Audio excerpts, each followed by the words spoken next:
This is Colorado weather, an absolutely gorgeous evening at Coors Field for Game 3 of the 4-game set between the Rockies and the Arizona Diamondbacks. And off in the distance is the Mountain Ranch Club, where you can enjoy fine dining and the baseball game all in one evening. And that's what we aspire to do tonight. Hi once again, everybody. With Jeff Houston, I'm Drew Goodman. A little different perspective tonight for us tonight from here in the Mountain Ranch Club. And we'll tell you all about the particulars a little bit later on. But we're going to begin tonight talking about the Rockies rotation. With the devastating injury to Jorge De La Rosa, they've had to shake some things up. Well, the front part of it stays the same, but the big difference is Nicasio sliding into that number 3 spot for Greg Reynolds. Greg is going to go into more of a long relief type of spot. Aaron Cook's not eligible to come back till the 30th. He's going to be moved back probably to the end of next week. So some guys are going to have to be reshuffled. But the neat thing is you're bringing up a 24-year-old from Tulsa. Last year in the Cal League, 177 innings, 12 wins. This year in the Texas League, 5-1 with the 222.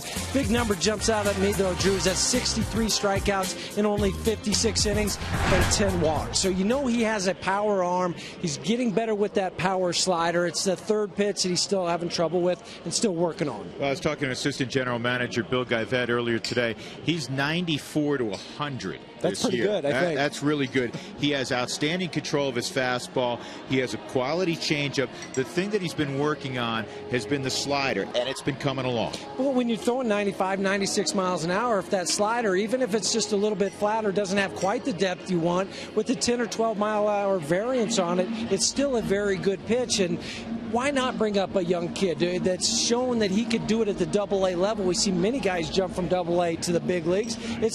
You want to reward one of your own, and that's kind of what they're doing now. Well, I'm excited to watch him pitch because he's one of the top prospects in the Rockies system, and he has a fabulous arm. So again, he'll take the baseball on Saturday. The Rockies made another player move we'll tell you about when we return to the Mountain Ranch Club at Coors Field.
Taking that walk in from the bullpen. Hamill will be on the hill today. He has pitched very well this year for the Rockies. Rockies split that day-night doubleheader yesterday with the Arizona Diamondbacks. Jorge De La Rosa became the news story yesterday. Unfortunately, when he tore the UC ligament, the ulnar collateral ligament in his left elbow. That means Tommy John surgery at some point here in the very near future. He is going to be out. Typically, it's 12 to 18 months. And hopefully it's on the shorter end of that. So the Rockies had to make a move today. Bruce Billings will make his major league debut the first time Jim Tracy calls on him. He's a 30th round pick out of San Diego State in 07. Well, good for him to be a 30th rounder and make it to the big leagues. And Bruce is a guy now that's kind of going to fill the role of a Greg Reynolds, who yesterday was the long man. Bruce is going to have to be a long man here for a couple days till things kind of sort themselves out. 2-2 with an ERA of over 5 down in the Springs. But you and I were talking in between break, and it's kind of tough to judge pitchers with their ERA down at Colorado Springs because of the altitude, and there's some other ballparks in that league, Las Vegas, Albuquerque, that you can pretty much just throw the ball up and it's still going to go out. Yeah, I mean, you know what? You're right. There's wind factors, there's altitude factors, there's all kinds of factors, which makes the PCL the toughest league to pitch in all of minor league baseball, particularly if your home park is down in Colorado Springs at 6,500 feet. So good for Bruce Billings. Well, it is good for him to come back, make it to the big leagues. Yeah. Tip of the cap. Yeah, I called him Billingsley. It's not Billings. I was thinking of that guy in Los Angeles. Jason Hamill and the Rockies against Ian Kennedy and the Diamondbacks. Come on back to 20th and Blake with us.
Baseball on Root Sports is brought to you by Geico. 15 minutes could save you 15% or more on car insurance. By the Ford F-150, it's not just a pickup truck, it's a Ford F-150. Drive one. By the new Quest 5-year price lock promise. Visit quest.com/promise for details. By Sonic, America's Drive-In. It's new, it's better, it's the new Sonic Good. And by Southwest Airlines, new Rapid Rewards, unlimited reward seats, and no blackout dates. We are underway, and the first pitch of the ball game misses ball one. Jason Hamill facing Ryan Roberts. And the next delivery in there on the inside corner at 92. 1 ball and 1 strike on Roberts, who played seemingly everywhere yesterday. Second base, third base, left field. Batting in the leadoff spot. He was in an RBI spot in one of the 2 ball games yesterday. He's one of the top guys as far as driving in runs with runners in scoring position. First in the National League at a .440 average. That's why he's in the RBI spot sometimes. And we were discussing it yesterday. A lot of folks with the Diamondbacks feel he's been their offensive MVP. The nod from a pitching standpoint would go in the rotation to Ian Kennedy, who the Rockies will see tonight. And out of the bullpen, J.J. Putz, who saved his 13th ball game in the nightcap yesterday. Huey, 13 for 13. And that's why they're at 500 right now, the Diamondbacks. Good breaking ball. See you later to Roberts. That's a nasty hook from Jason Hamill and a very good beginning. Let's take a look at the Southwest batting order for Kirk Gibson. Brought to you by Southwest.com. Kelly Johnson, who hit a home run yesterday. He's got the average up to 198. He has struggled this year. Upton in right field. Steven Drillback cleanup. Then Chris Young, Miguel Montero, Xavier Nady, Gerardo Parra, pitcher Kennedy. So here is Johnson stepping in, and he takes a fastball at the knees for a strike at 95. So Hamill feeling frisky early. And down in the zone with that downward plane for Jason. And you talk about another guy that you want to see step forward, and quite frankly, he already has this year. But Jason Hamill, now with the injury to De La Rosa, kind of slides up a spot. Yeah, almost a 2-to-1 strikeout to walk ratio. No decision in his last outing against Milwaukee. 3 runs, just 2 of them are earned. 8 hits in 6 2/3 inning. Guys, learn how to bear down in the pressure situations. Jason has. 1-2, and they wanted the 4-seamer up and in. You can see that target from Iannetta. When you see a target at the belt or above, it's not for a breaking ball.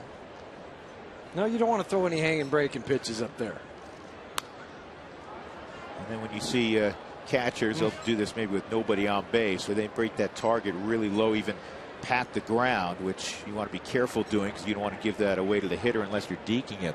But that's typically going to be a curveball slider type of target. Just another reminder for the pitcher to throw it down. This looks like a fastball down and away.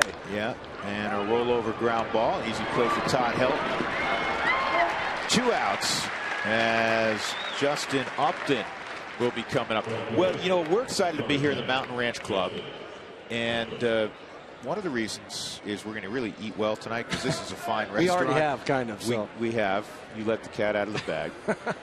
But we're feeling what it's like to play first base a little bit like Helton tonight. You look in that sun the first couple 3 innings. I didn't realize we were going to need sunscreen here in the evening to do the ball game. It's after 4 o'clock, so I don't think we need sunscreen that bad. This is nice, though.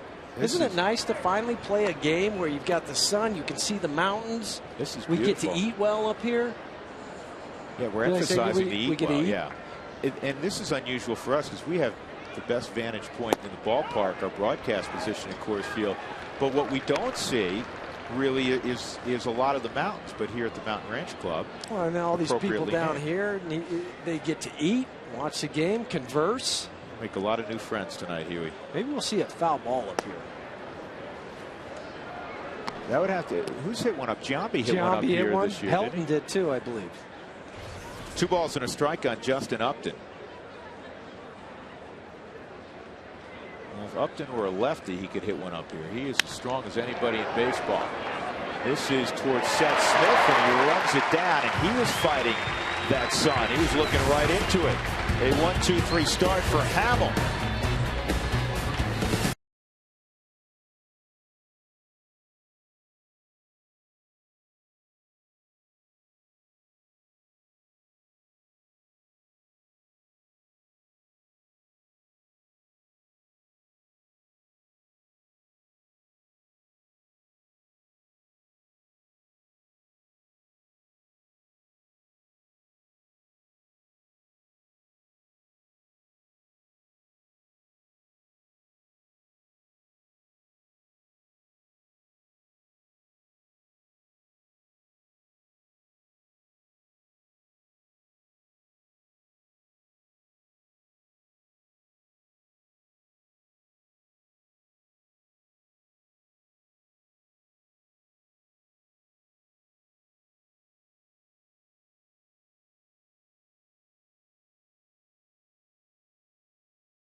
Sixth inning, the Rockies 3-4 this year against the Arizona Diamondbacks. And they lead the Diamondbacks by just a half game in the standings. They're 3 behind San Francisco, by the way. The Giants lost last night 5-1 to Florida. Here's the Rockies lineup. Jim Tracy has Dexter Fowler back in the leadoff role. Seth Smith is in the 2-hole tonight. Then Cargo, Todd Helton, Ty Wigginton, Jose Lopez, Ionetta, Amezaga, and Hamill. You're saying, where is Troy Tulowitzki? He is being given a mental day of rest. And the numbers for Ian Kennedy with the opening day starter, got a no decision against the Rockies back on April 1st. 6 innings, 4 runs, 6 hits. So for Tulo, it's a rest the mind day. And against Kennedy, one of the things I'm sure that also factored in, he was just 3 for 17 against Ian Kennedy. Well, Jim Tracy's been trying to give Troy a day off for a couple weeks now, and just found the opportunity tonight after the doubleheader yesterday. Yeah, Troy's hit some balls hard lately, but they keep finding gloves. And then you start to get frustrated. Then you start to expand the zone and do other things with your swing. Every player does it. And Huey, when Trey said he's given him a day off to just rest the mind, he literally meant that. He did not come on the field, period, before the ball game. He didn't go out and hit on the field. He didn't take his ground balls as he normally does. You know how hard a worker Tulowitzki is. But he'll go get loose down in the cage. He'll be ready to. He can play. Right. If you get the lead late in the ball game by a couple runs, we'll see him at shortstop. Fouled off. 2-2. No, 1-2 on Fowler. Something we're looking around. We're trying to get our bearings here, where we normally check the scoreboards for counts and everything. You're not going to believe what I'm going to do here in a minute. You thought I was kidding about the sunscreen. Stayed off that. 2-2. Huey, I don't have as much hair as I used to. I don't know if you noticed that. I didn't. No, and so I have to cover. I have to get a little sunscreen on here. Here it goes. You're not putting sunscreen. Are you kidding me? Hey, we're at altitude, my friend. We don't want to burn. This ball is in the air to left, and it's run down by Gerardo Parra. So Fowler's retired. You want some sunscreen? No, I'm good. I'm good. You sure? Yeah, I'm sure. You're just rubbing it in because you have more hair. See, look at that. Yeah, you get it offered complimentary here when you are sitting up in the mountain ranch club because of the sun coming in. Can you rub that in? Yeah, for got me? a little up on top. Thank you. That's not gray hair, folks. That's sunscreen in my hair. You believe what you want to believe, Drew. Yeah. I got a little different. Look at this point. picture. Oh, I don't have it on. I was going to show you my Major League Baseball ID. Oh yeah. The one that looks like from its. Was from last year. Classmates.com. Yeah, that one. I got to show that off in a sec. You know what? I can get at that. Seth Smith at the plate yesterday. He had a home run, his 5th of the year. He's at 304. I think behind Helton. He's been the steadiest Rocky offensively. He fouls that off. So this, folks, in between pitches, we're going to show you something.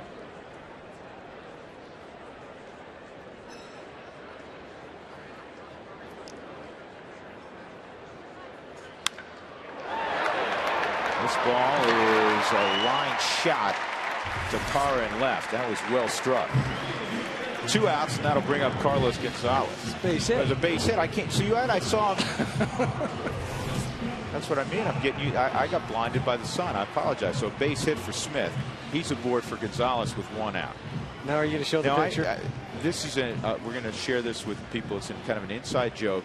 This is my picture, my Major League Baseball ID, which gets us into all our ballparks.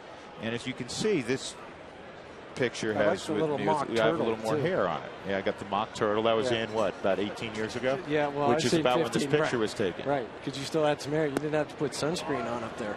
Well, it's a running joke. Jay Alvis, who's the vice president of communications for the Rockies, every year I say, hey, you're going to update the picture because one day we're going to go in a ballpark and Huey's going to get in or Frazier's going to get in and I'm not going to get in. They're going to say, nope. I said, that's not the same guy. New picture next year. Doubtful. I'm going to have that for many moons. Cargo takes a strike. 1 ball, 1 strike.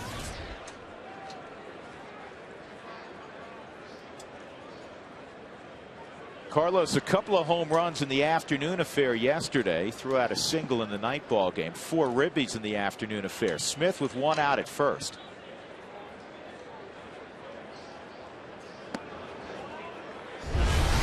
Time for our first Colorado lottery replay. Yesterday, Tulowitzki got a high changeup, or excuse me, Cargo got a high changeup and hit the ball off the facade of the second deck. That was his first home run of the day. He would hit a 2-run home run a little bit later on. Down low, 3-1 from Kennedy. And I asked Carlos today around the batting cage, I said, which one did you hit harder? He goes, oh, that second one. He goes, I just didn't know if it was going to be high enough to get out for a home run. He hits, what would you say, about 6 or 7 of those a year? Just absolute missiles. The pitcher thinks it's a single off the bat, and it just never dies, and it ends up going 400 plus feet. Here's the 3-1, and this ball is drilled the other way. Smith is going to get hung up, and he overran second base, took too wide a turn, and Parra throws him out. So a base running mistake by Seth Smith. And you just hate that, especially against a guy like Ian Kennedy. I mean, you don't get many opportunities typically against a Kennedy. The other thing, too, is this ball is hit in front of you to the left fielder who has a good arm. You're not going to be able to make it to third. Don't round the bag so far that he even has the option to come back and throw behind you. So instead of having first and second and 1 out and Helton up, you're sitting at 2 outs and a man on first base. And again, we revisit the little things when you're playing a lot of 1-run games. And it's not just the Rockies playing a lot of 1-run games. The Diamondbacks have. It's throughout baseball because the pitching is vastly improved. And we'll show you a graphic later on. There's a lot of big-name offensive players who aren't putting up big-time numbers this year.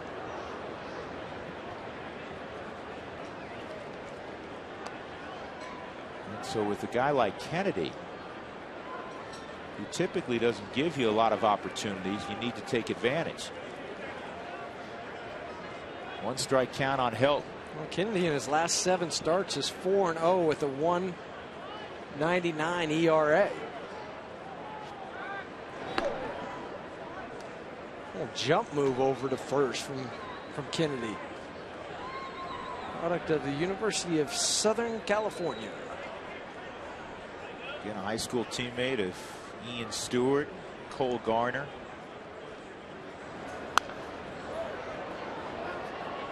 Kennedy will throw any pitch, Jeff, in any count. Fastball, changeup, curveball. It's a knuckle curveball and a slider.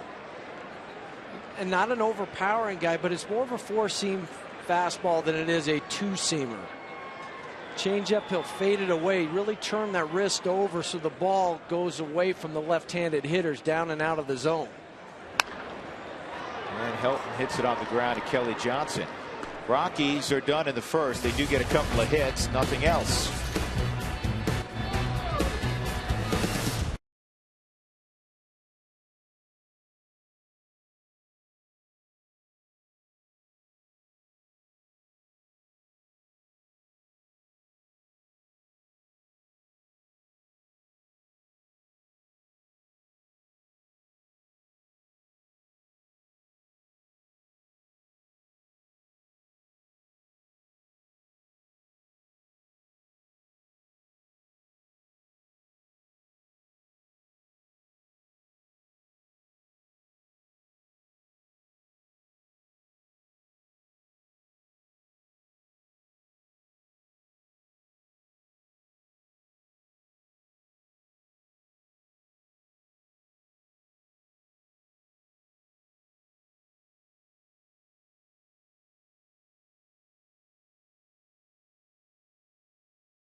of the second inning by now. You know that left-handed pitcher Jorge De La Rosa done for the season. He will have Tommy John surgery. Matt Daly, Rockies reliever, had that same surgery when he was in college, and he had some words of advice for De La Rosa.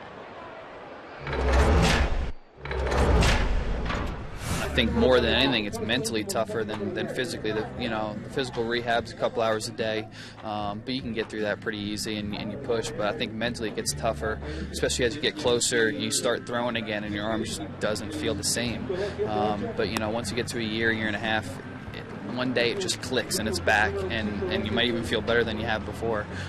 So I think the only thing you can do is just hang in there and know that it'll be better eventually.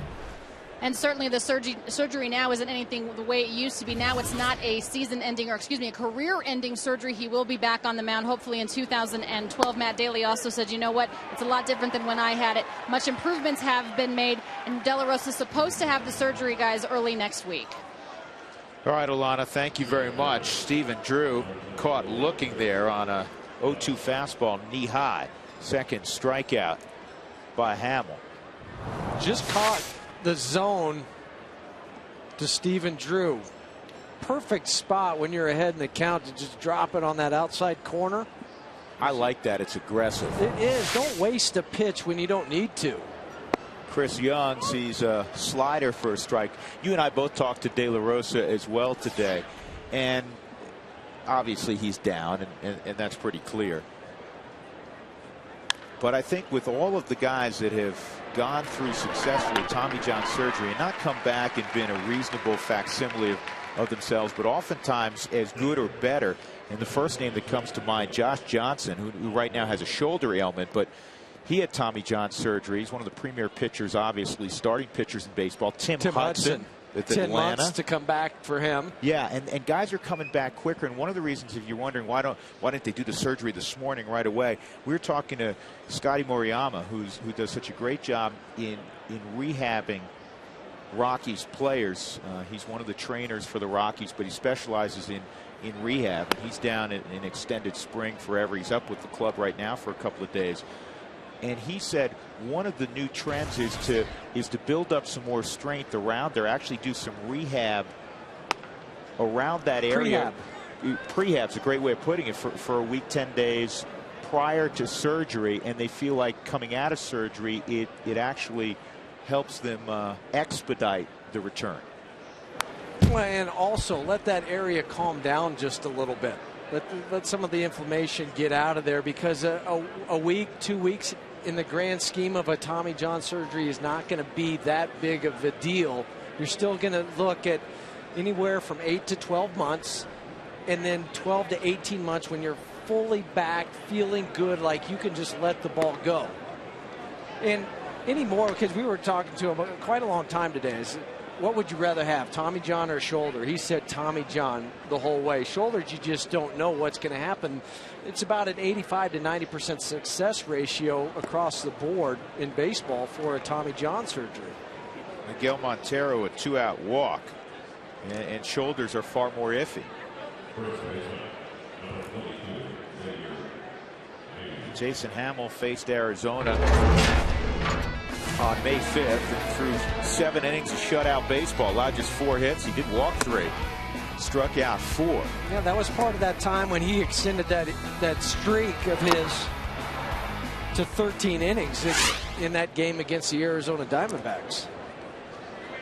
So with 2 outs, Xavier Nady at the plate, and he takes strike 1. The other wild thing about the torn ligament, and it was completely torn for Jorge De La Rosa, he told us his arm feels good today. He says, I feel like going out and throwing. He had his glove on. You and I were just kind of chuckling when we saw him with his glove. What's he doing? He goes, I think I could go out and throw today. Now, he didn't, folks. He didn't, no, but that's the way he felt. Yeah, he said it really doesn't. And he starts moving his arm all over the place. He says, my arm feels pretty good. We asked him, did you feel a pop? Did anything happen? He goes, no. He goes, it was a little sore, but I never heard anything, never felt it like, ouch, there it goes. He did start feeling it, though, he said, in his last start prior to. But every player, though, kind of goes through that where they feel, yeah, I'm a little tight, or this muscle's hurting a little bit. You do it, you just play through it. And that's why he just kept pitching, because he's a pitcher. Right. So the arm's going to hurt a little bit. And he was trying to convince Jim Tracy to let him stay in the ball game, and Tracy looked at his face when he threw the one warm-up pitch, and he saw him grimace a little bit. He said, no. What was the pitch? 91, 92 miles an hour on the pitch before. Yeah. 80 goes around. That's third punch out for Jason Hamill. Montero left at first. Middle of 2, no score. Wigginton will lead it off for the Rockies.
It all. Way too much inclement weather so far this year. We're in the Mountain Ranch Club. We have our suntan lotion on. Drew Goodman, Jeff Houston. Some of us need it. And this is a great location. We have the menu right here because this is fine dining. By the way, this restaurant, when you combine the upper and lower levels, holds about 230 people. Now, for season ticket holders, they get to go down low, and that holds about 86 folks. Some people have tables reserved all year long, and reservations, even for the general public, they'll take them 2 days out. For season ticket holders, 3 days out, and the menu is outstanding. And they have weddings up here, bar mitzvahs up here. They were telling us they had a wedding at home plate and then had the reception up here in the Mountain Ranch Club. Why not? So you can do anything you want up here. Thank you to the Rockies, Greg Fiesel, everybody involved, letting us broadcast up here. Letting us broadcast up here, and also letting us eat. I had the fish and chips. The fish and chips were outstanding. You can create your own salad here, and I created a Whopper. Fish you did. You had shrimp and avocado, and I had the Caribbean. This ball is hit hard. Nice play by Johnson, and he's going to throw out Wigginton. So a fancy play by Kelly Johnson to take a base hit away from Ty Wigginton. So far, the Rockies are getting quality swings off against Ian Kennedy. Oh, it's Seth Smith's line drive, Carlos Gonzalez's line drive to left field. This ball was hit hard. Kelly Johnson ranged far to his right, stuck in his glove. Once you do that and it's hit that hard, you just have to gather yourself and make the throw. Jose Lopez.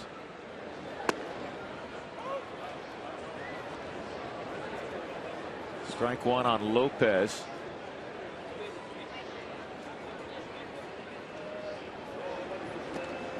And Kennedy's been in a good place. He has an ERA of 1.99 over his last 7 starts. He's been very good out on the road this year. 2-0 with a 178.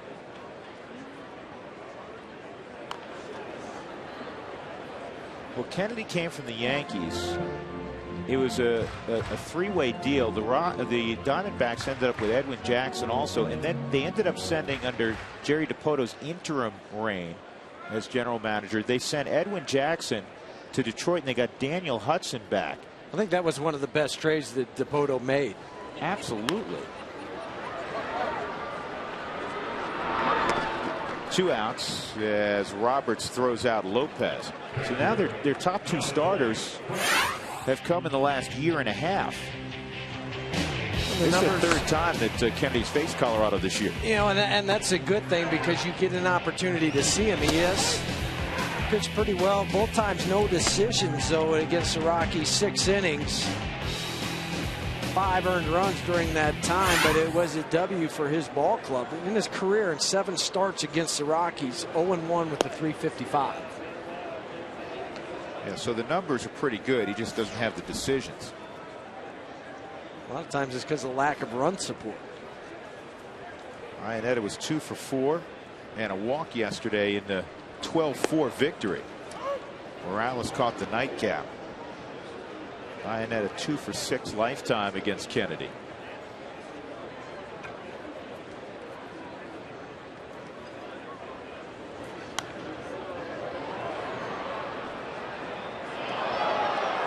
Well, meet the most interesting man in Colorado, Vinny Castilla on Rockies All Access. Tomorrow night at 5, we take a look back at Vinny's great career with the Rockies and how he kept on playing really until a winter ago.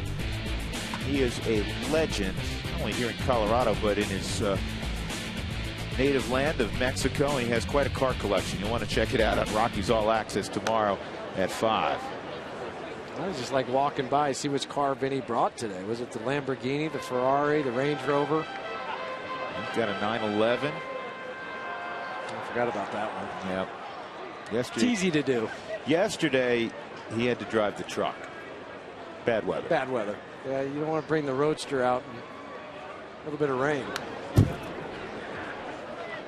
Kennedy hitting 93 there. Iannetta fouls it back. Chris this year against Arizona hitting .412, 7 for 17.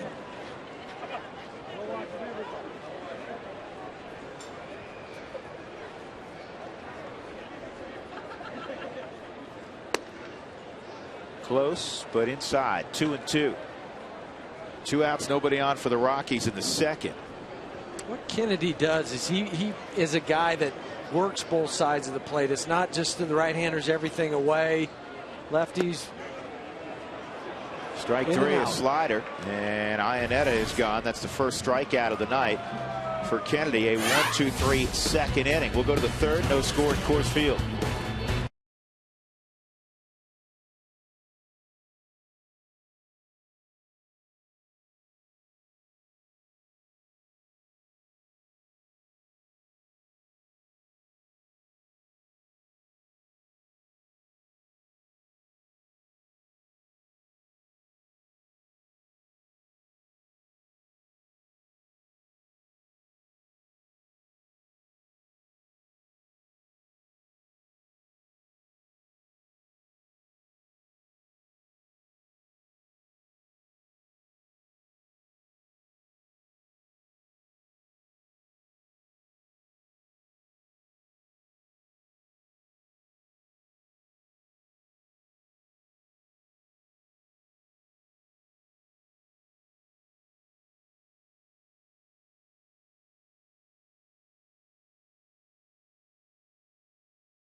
The Excel Energy high efficiency inning.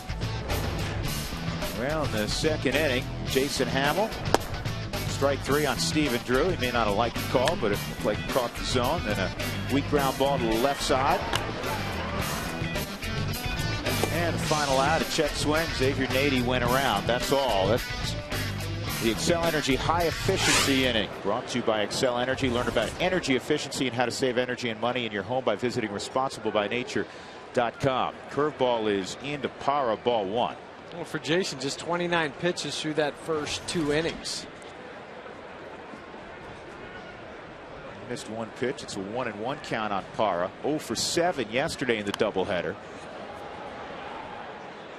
That's changing the eye level with that fastball. You've seen him throw it down, and then that 4-seamer up. Hard to get on top of that pitch, especially when it's 93 to 95 miles an hour. it looks inviting coming in. Your eyes light up, and you're swinging at it, and day late and $1 short. Meza gets short.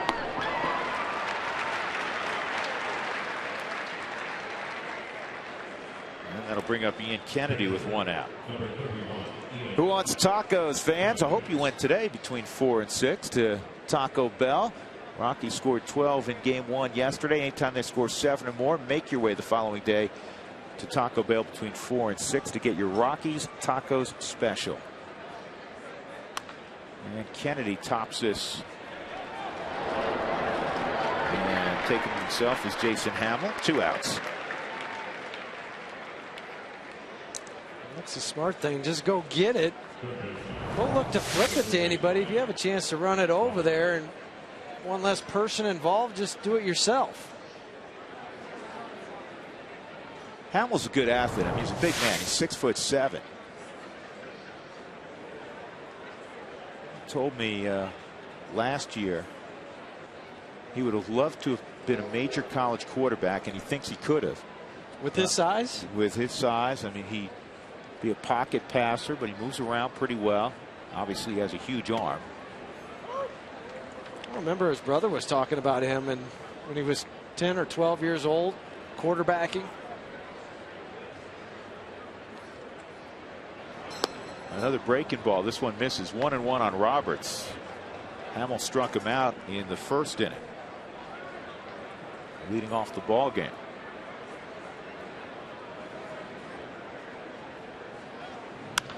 And a base hit back up the middle.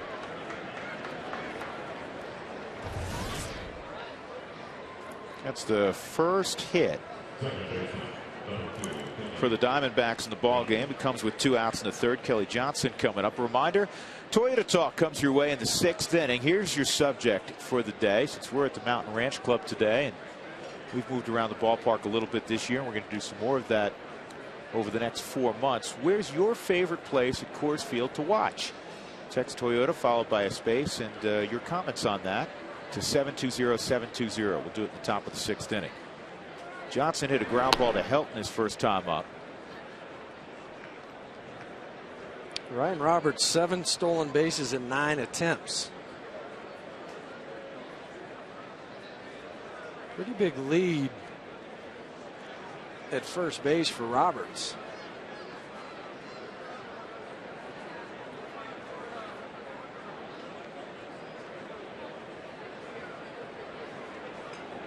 I always had that internal clock in my head as a base stealer. If that pitcher didn't deliver the ball within 2 seconds after coming set, it's usually the time that it would lock me down and tell me I could not steal. But once he comes set, you go 1001, 1000. See,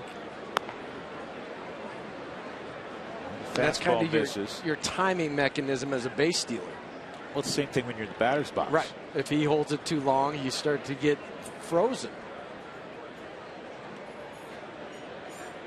And every hitter has idiosyncratic ways to keep their hands, and arms, and body loose before the pitcher delivers. This ball is well hit, but it's going to come up short of the track and die in the glove of Seth Smith in right. Another very solid inning for Jason Hamill. Amezaga will lead things off.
Tonight's E470 Road Ahead is brought to you by E470. Find E470 on Facebook for details on how to win free tolls.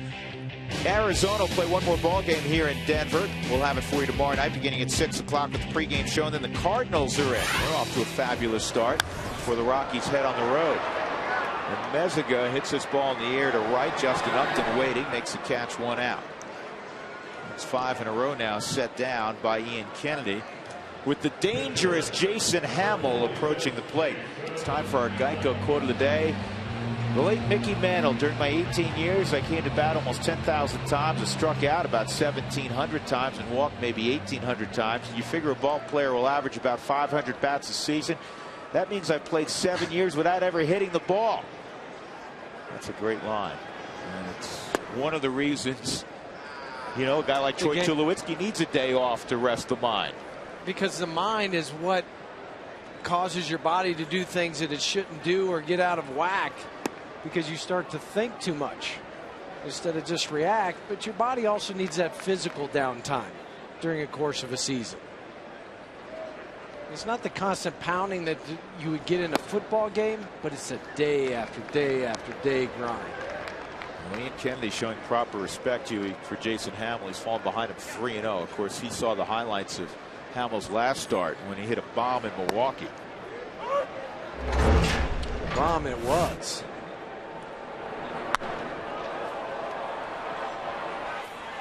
We're talking about left center field. We're talking about Zach Greinke too. This is bounced to third. Roberts will throw out Hamill. 2 gone.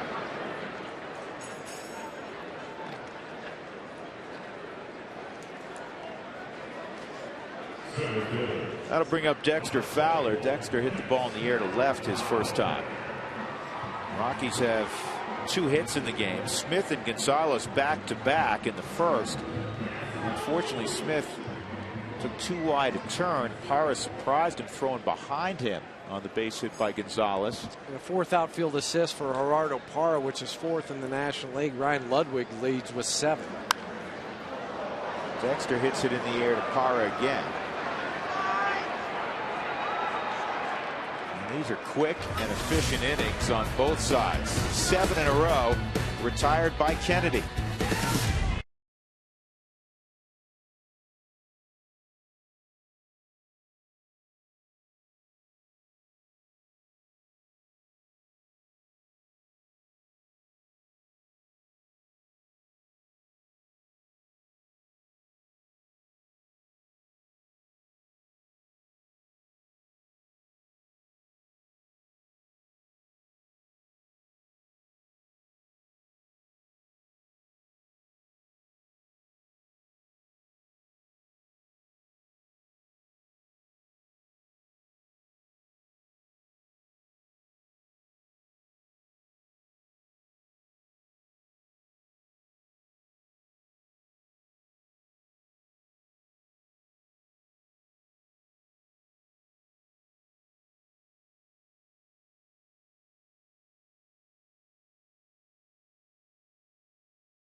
The 4th inning on a perfect night finally for baseball, and we're eating well. Drew Goodman along with Jeff Hewson, and we ate earlier.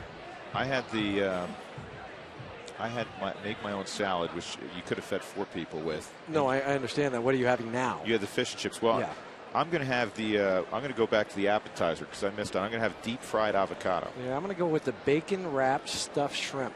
Wow, that sounds good. Can we share? Sure. Okay. Sure. And then later on, I want you to save some room for the molten brownie later, or the Palisade cobbler. No, molten brownie. I had that before I went to the main course. You had that, so you'll double dip. This is a line drive. Jose Lopez almost caught that baseball. So leadoff single in the 4th inning for Justin Upton. Working, and that ball just came back over the middle part of the plate. They had him played perfectly, just the ball was above the glove of Lopez. See how he handles Stephen Drew here. He struck him out on 3 pitches his first time. Dangerous hitter, Stephen Drew, 2 for 4 and an RBI yesterday in game 2. Did not play in game 1. Sinking fastballs low, ball 1.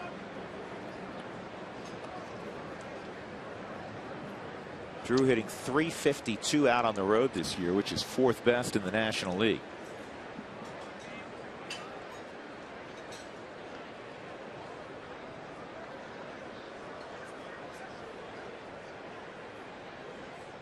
Upton can run, not going here. And Chris Caccione, who's behind home plate, calls it a strike, 1-1. Chris Caccione, good young umpire. Mike Everett's at first, he's the crew chief. Mike Malinsky's at second, and Mark Wegner at third. Chris is from Salida. He's from my wife's hometown. He's got a large rooting contingent tonight in Salida anytime he works. You have to keep an eye on Justin Upton, as you mentioned, Drew. 7 stolen bases, only been caught 3 times. And with Stephen Drew up there, I'm not sure he'd be as inclined to run, keep that a hole between first and second open for Drew. There's a changeup.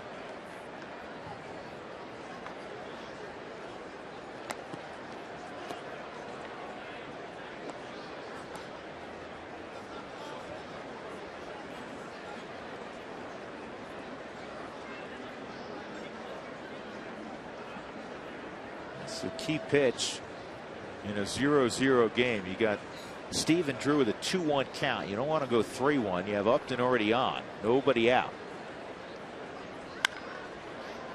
And he pops him up to Carr going left.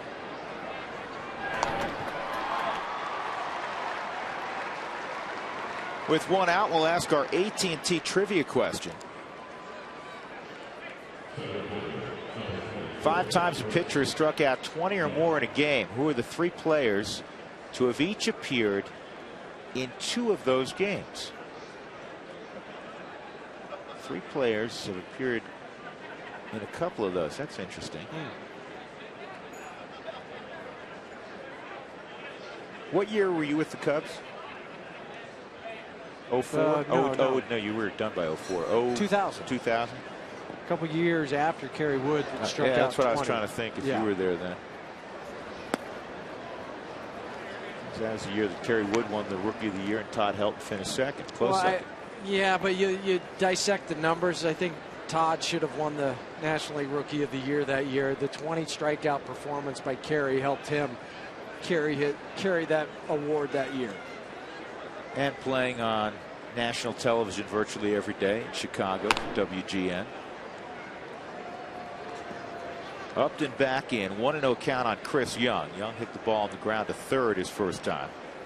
More of an opportunity for Justin Upton to run with Chris Young at the plate now.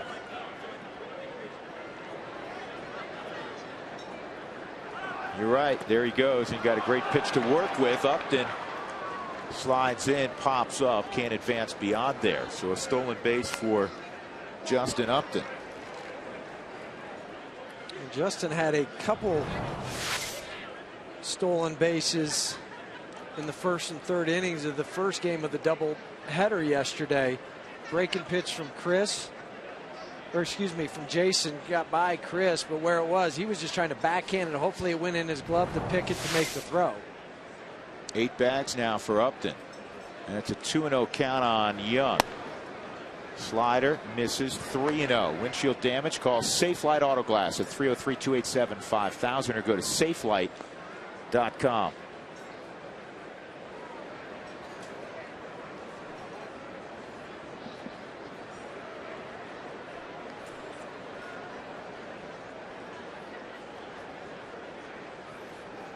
Young 1 for 7 yesterday, and that pitch over for a strike. And you could tell not only with the movement but the velocity. That wasn't, I'm going to throw the 3-0 automatic. Here's a BP fastball. I mean, he brought a pitch with movement and location and velocity there. Not sure if Young would be firing. When a guy like Young has 9 home runs and 25 RBIs, you can't lay a cookie in there for him. And especially with Kirk Gibson's mentality of letting guys in the middle of his order swing 3-0. Good decision there. Just to let him know. Yeah, when a guy's bouncing around off of base, especially second base. Yeah, just put it in his mind. I have the inside move, so when that leg comes up, the base runner's thinking, is it going to be an inside move or is he delivering the ball to the plate? Slider for a strike, 3-2.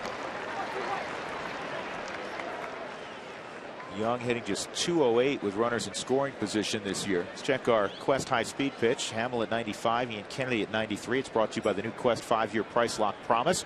Visit quest.com/promise for details. 3-2 on Young with Justin Upton in scoring position. 1 out in the 4th. No score. The Rockies have 2 hits and the Diamondbacks have 2 hits. Good idea from Chris and Jason to get on the same page. What do you want to throw? You want to throw the slider, fastball down and away, elevate one? What do you feel comfortable with? You tell me and I'll flash the sign. Wells Fargo customers, get your 2-for-1 Rockies tickets today by going to wellsfargo.com/Rockies. Wells Fargo Bank, member FDIC.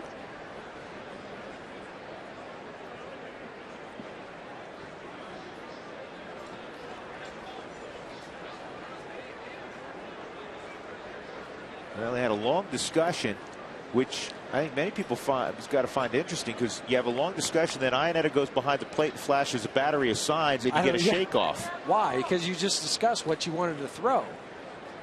You almost don't have to send any signs, do you? Well, you have to for the infielders. Yeah, that's true. And the fastball misses badly. Because the infielders, the middle guys, didn't come in and join that conversation. So you have first and second, and Miguel Montero coming up, who walked his first time. Well, after the Diamondbacks finish their last game tomorrow, the Cardinals come to town May 27th through the 29th. Fans remember that May 28th game, the Saturday game against the Cardinals, has a special start time of 5:10. Get your tickets at all the usual places. Just get your tickets. This ball game is moving along very quickly. Lance Berkman. Yeah, Lance Berkman second to Matt Holliday in the league in hitting. They're 1-2 right now in the National League. That's a strike. This is where you earn your money. If you're Jason Hamill, this figures to be a low-scoring affair right now. Ian Kennedy, he's been throwing the ball very well. He's thrown the ball well again tonight. Hamill's throwing it well. You got to find a way out of these type of situations. And also the way Kirk Gibson constructed his lineup today with the right-hander, lefty, righty, lefty. So you have to be able to, if you don't get that right-hander out, to be able to pitch to the left-hander to get out of an inning. Well, that's what you want to see from any pitcher.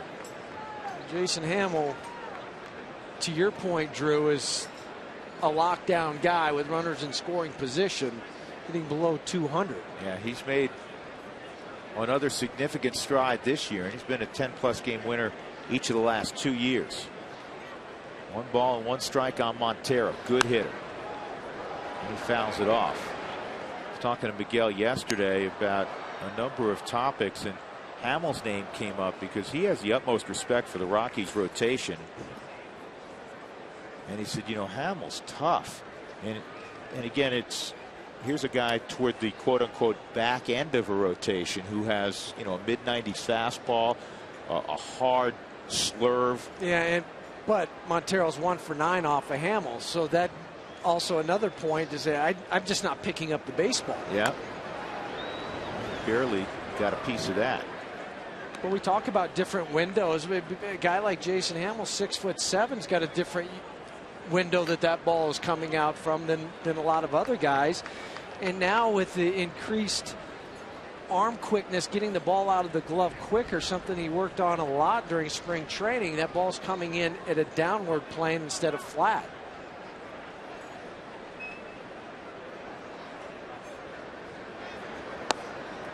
Didn't get on top of that breaking ball. 2 balls, 2 strikes. Upton singled, stole second. That's where he's situated. Chris Young just walked.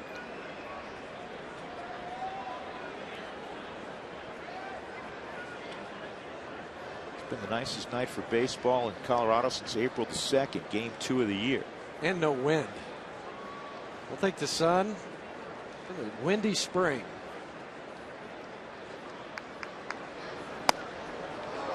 That's high by a smidgen, 3-2. Just a little bit out of the zone. Didn't quite pull it down enough in the front.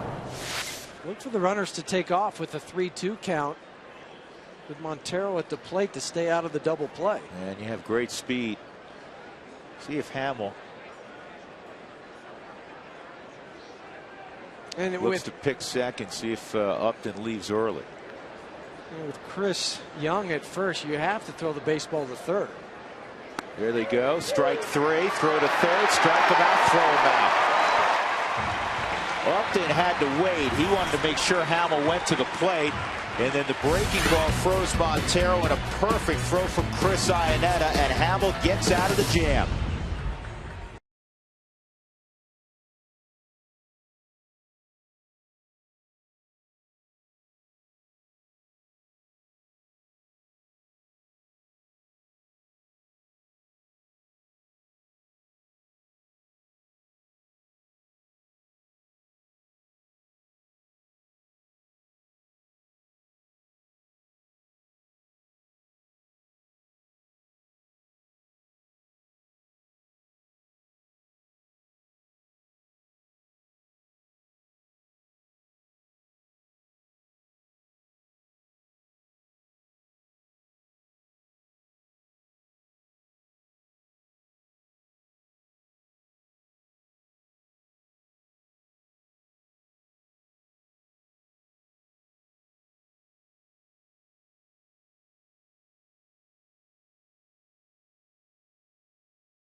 Seth Smith, who singled his first time up, will get his second look at Ian Kennedy. He'll be followed by Carlos Gonzalez and Todd Helton. Jim Tracy still shuffling that lineup around, trying to find some guys to set the table for Gonzalez, Tulowitzki, and Helton. Now, Tulowitzki's watching the first part of this ball game, being given the night off.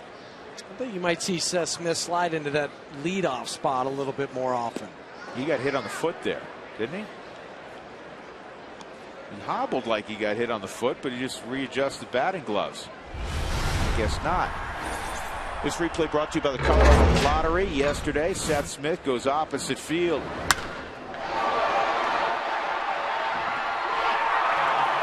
Fifth home run of the year. Don't throw away your non-winning scratch tickets. Replay every ticket in a second chance drawing at ColoradoLottery.com. Ball and a strike on Smith. And the curveball dropped in there. 7 pitches last inning for Ian Kennedy to get through the third.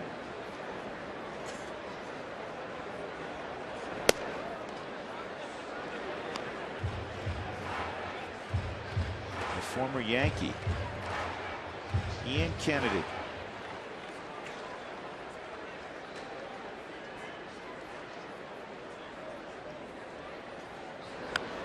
Ouch. Looked like a little cutter, didn't it? Cut into the inside by Seth's hand. He tried to foul it off, pulled those hands in. Ultramo will give us a great look. Where did he hit it? He got both legs. It's a daily double, which you don't want. Who fouled one? Oh, Dexter Fowler earlier this year. Fouled one off his back knee. It cost him a couple games.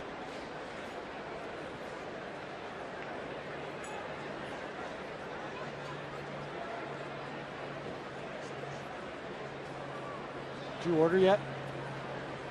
Kevin's coming up. Okay. In a second. Yeah, we're going to get we're working backwards here. We went main course. Now we're going with the appetizers. And Sun's starting to set a little bit, a little ambiance up here. I would have picked a different date. My wife. Feelings mutual. Yes, I understand. Okay. I don't know if our wives would have selected us, but we would. No, they would have selected each other. Exactly. Oh boy. Yep. But you're stuck with me tonight up here. All right, honey.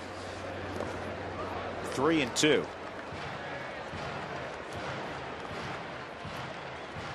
Why is that candle over there? We're not going to light the candle, are we, when the sun goes down? Okay. There's no bugs out. It's Colorado. We don't deal with bugs. No.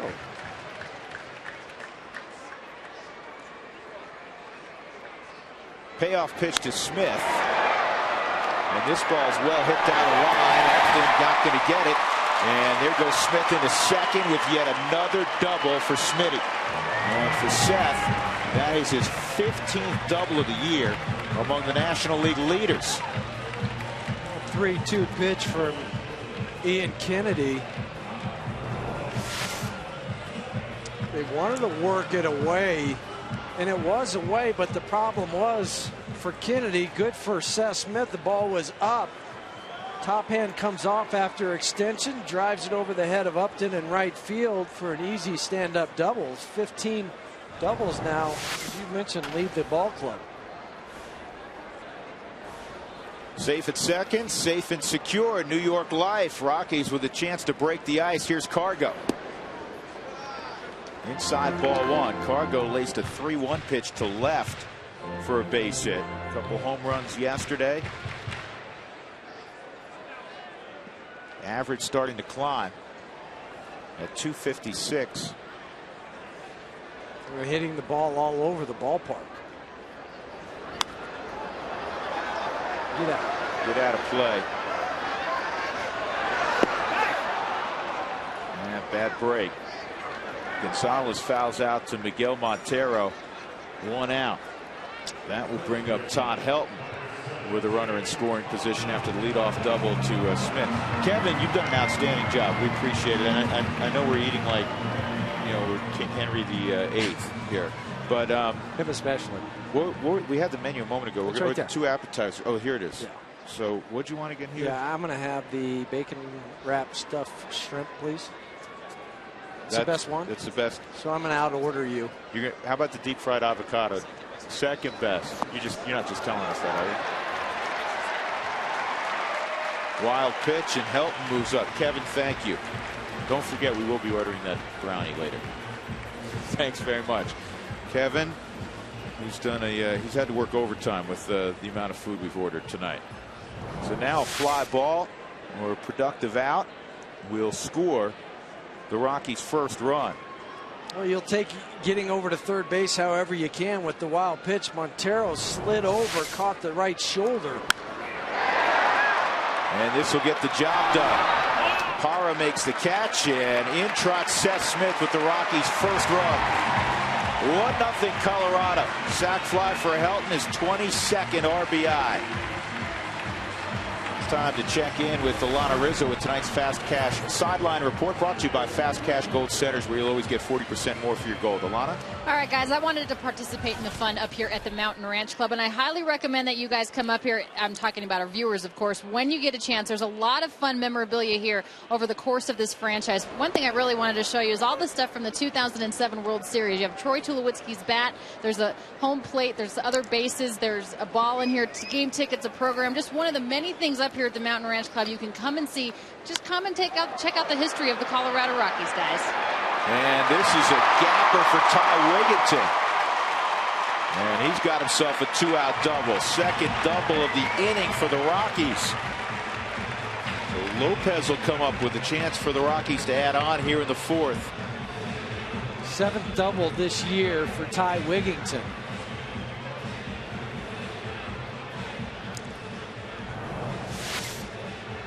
Working inside, pulls those hands in. That's what you have to do on an inside pitch. Clears the hips, the back right elbow, drops into a good hitting slot. Quick bat through the zone. Gives you an idea how strong Wigginton is, because Huey, when we slowed that down, he didn't barrel that. No, but he still had the hands in the right position, and that hip drive through there. Lopez hit it on the ground to third his first time. He's been swinging the bat much better, but this time it's a comebacker. That's all for the Rockies in the fourth. Seth Smith doubles, and he comes around on a fly ball from Todd Helton. 1-0 Colorado.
On Root Sports is brought to you by your neighborhood Toyota stores. Toyota, moving forward. By AT&T, the nation's fastest mobile broadband network. And by the Colorado Lottery. Don't forget to play. Rockies leading 1-0. Our order's going to be up soon, Huey. Like your salad you had earlier. That honestly is one of the best salads I've had in a long time. Get to pick my own ingredients. That's what makes this place so great. You can have a very nice meal and watch the ball game. Inside on Xavier Nady, 1-1 strike. Nady struck out his first time. Drew Goodman, Jeff Hughes, and Alana Rizzo broadcasting tonight from the Mountain Ranch Club, high up in right field, right down the right field line. We're about 75 feet from the foul pole. And a whole lot of folks have joined us as well, outside dining.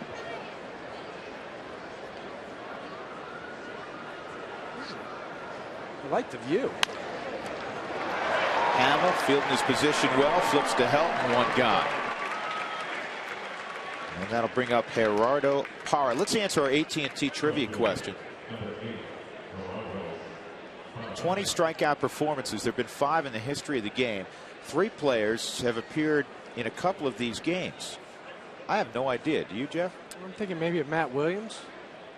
Roger Clemens himself. Well, because he threw 2 of them. I didn't think about that. Mark Gracie, who's of course a broadcaster now for the Diamondbacks, and Brad Ausmus. Clemens in '86 and Kerry Wood in '98. And Ausmus now in the front office with San Diego. Cargo, smooth operator. This makes it look so effortless. The jumps he gets. How many balls have we seen him run down towards the line At first blush, you're thinking that's a base hit, maybe a double, and he just, oh, I've got it in my back pocket. Sorry, you're out. Oh, we said it many times. I have never seen a left fielder impact the game defensively the way this guy does. Well, he has center field instincts. All the different positions he's played. He has center field instincts and a right fielder's arm. Or a right fielder's arm. And just top shelf ability.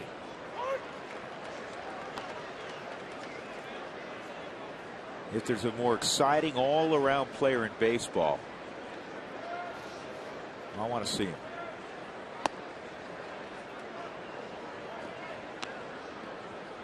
And he's just starting to get warmed up with the bat. You see better swings, balls hit into left center field, that home run to dead center field. 2-1. Kennedy late, 2-2. The Rockies have actually lost the last 4 starts by Jason Hamill. Well, that's not no indication of how Hamill's throwing, because he's been very good this year. 3.59 ERA coming in. And a line drive to second, bobbled, and they're still going to get the out at first. Lopez stayed with it. Fortunately, Kennedy wasn't running all that hard, which you can always excuse the starting pitcher for. 1, 2, 3.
Todd Helton sack fly. There have not been many hits in this ball game. Jason Hamill fashioning a 2-hitter thus far.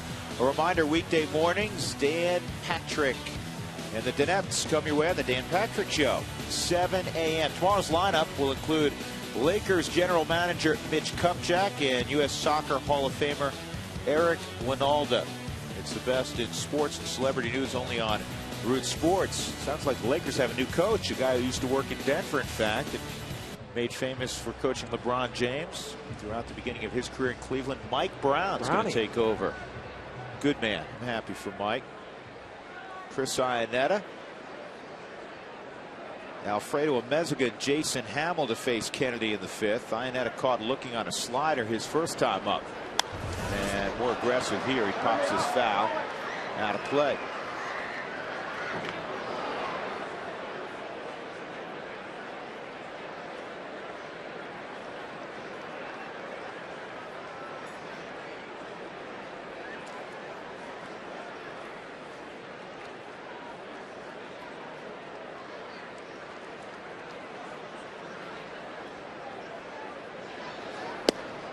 Off the plate, 1-1.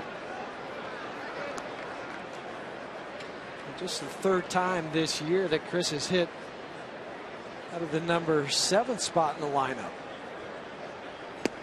That's a changeup and a beauty. It's especially the way it was located. Coming out of the hand, looking like the fastball. 12-mile-an-hour differential.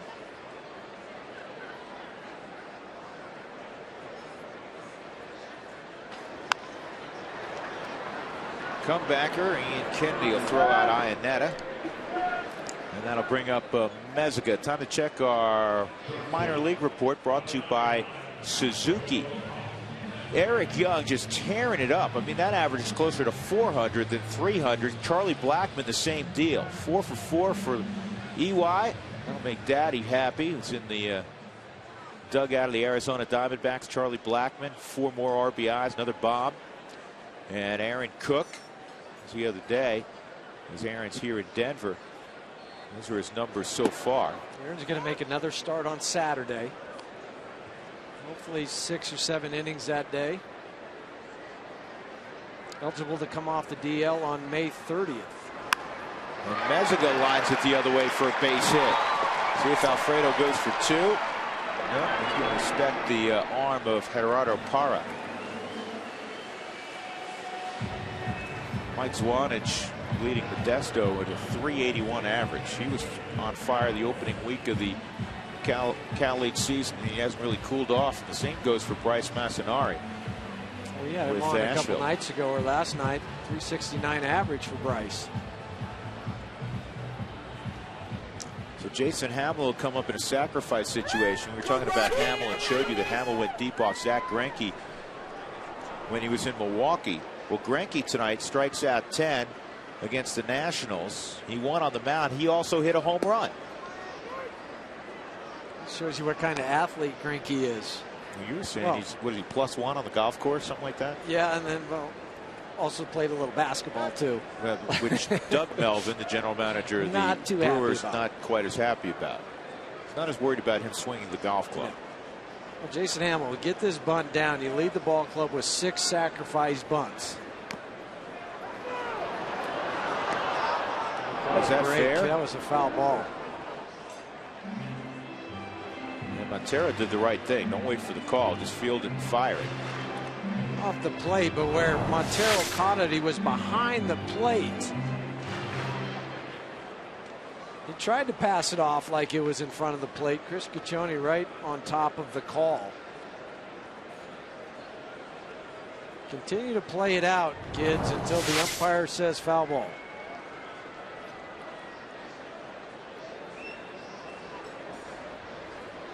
One more attempt for Hamill to move a Mezga. And a strikeout. And now they're 2 gone. That'll bring up Dexter Fowler. Hey, the first 10,000 fans through the gate on Saturday, May 28th, will receive a Todd Helton t-shirt courtesy of King Soopers. First pitch for the ball game is 5:10. Get your tickets at ColoradoRockies.com. Remember, the first 10,000 fans get that man's t-shirt, Todd Helton.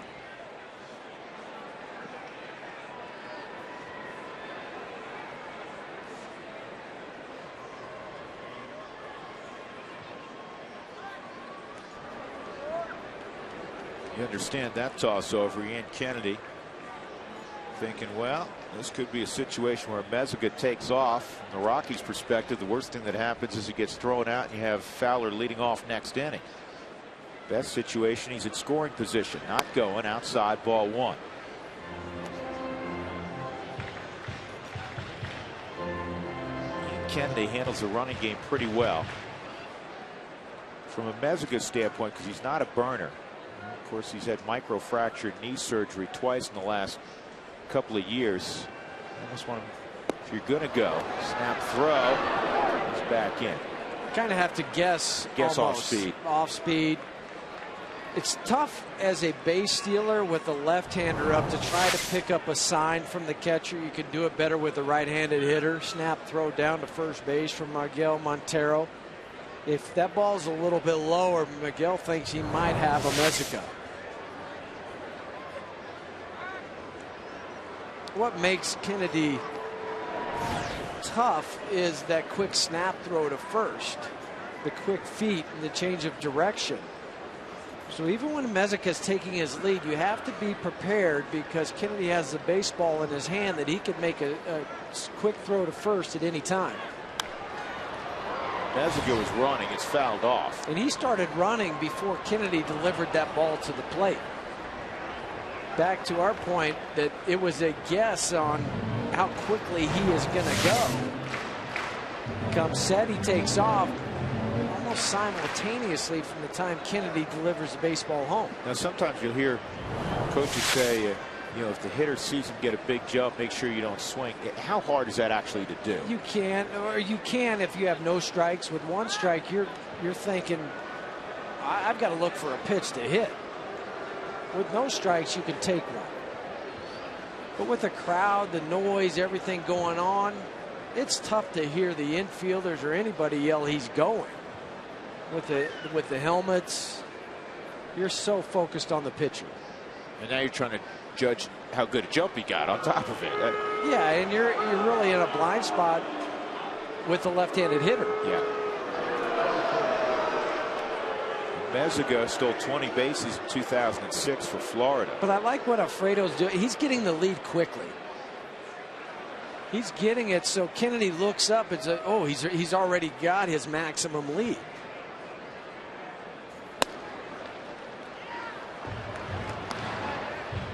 Now I would just wait till it gets to 3-2.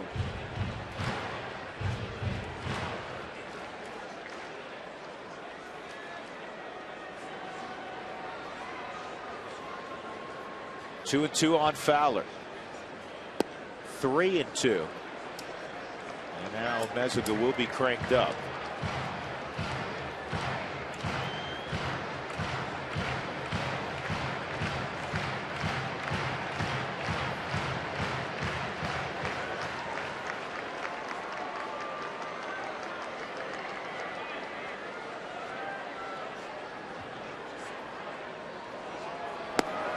Ball four. And now with 2 outs, the Rockies have 2 on for Seth Smith, who has ripped a single and a double in this game. Not the guy Ian Kennedy wants to see right now. Let's take a look at a Colorado Lottery replay. The night so far for Seth Smith. Line shot, base hit to left. And then his next time up, he pulls it over the head of Justin Upton for a double. Smith has scored the only run in this baseball game. Don't throw away your non-winning scratch tickets. Replay every ticket in a second chance drawing at ColoradoLottery.com. 2 on and 2 outs for Smith. That hit him on a bounce, and now the bases are loaded for Carlos Gonzalez. It was almost a carbon copy of the pitch that he threw to Seth Smith to lead off back in the 4th inning. Breaking pitch. Seth turns up and hit him in the right elbow. And also cut him on the calf. The elbow hurt him more than the shot on the leg. So Charles Nagy out visiting with Ian Kennedy, who brought a 5-1 record into the ball game. Is that ours? That's yours. That's the fried avocado. I want to wait to see what Carlos does. Look what you got. Bacon wrapped shrimp. We're getting spoiled tonight at the Mountain Ranch Club. Bases are loaded right now for Carlos Gonzalez. A single and a foul out to the catcher Montero. Right man against Arizona. Over 400 average since the start of last year. And a slowly hit ball to short. Gonzalez swung at the first pitch and he got jammed. So the Rockies leave him loaded in the 5th. It remains 1-0 Colorado as we go to inning number 6.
Home Depot doing more on defense.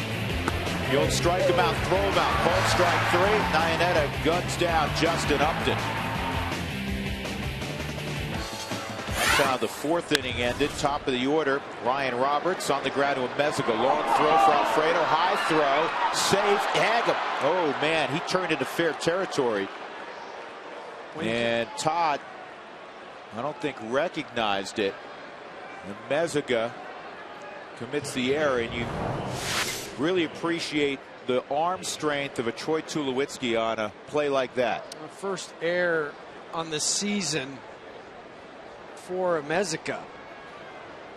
Todd went up high to get it and tried to come down, but the slide just missed him, and he hooked the bag. But right now, if you go tag him. No. Even though he turned that way, it wasn't an attempt to run to second base. All right. I understand what you're saying. It used to be, if he made a move, well, it has to be an attempt to go to second base. This is just part of his slide as he's turning and getting out of the way. And see how he immediately then went back over towards first base or towards the line. Good point. Mike Everett was all over that. So Roberts aboard in a 1-0 game. Kelly Johnson. And this ball is pulled into the corner. It is a fair ball. Roberts is going to get a stop sign at third. Johnson in a second. And because of the error at second and third, nobody out. Johnson represents the go-ahead run. Johnson's hit now in 7 out of his last 9 ball games and almost a 300 clip.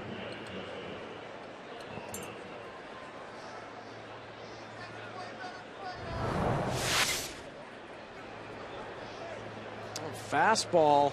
Johnson went out and hooked it off the end of the bat. You're hoping it would hook foul, but it stayed in the line. Smitty picks it up and hits the cutoff man. And you're right in the thick part of the lineup for Arizona. Justin Upton 1 for 2, a single.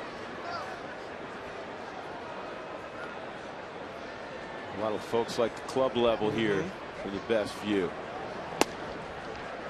Off the plate, ball 1. The rock pile. Sam from Las Cruces. He's in the euchre seats in the front row. Ready for JUCO at Grand Junction. It's a great about time. that time. Yeah. That's high 2-0.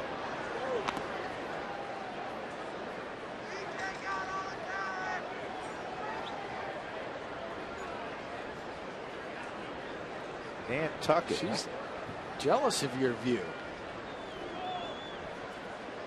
Well, if you're in Nantucket, there's plenty of good views there also.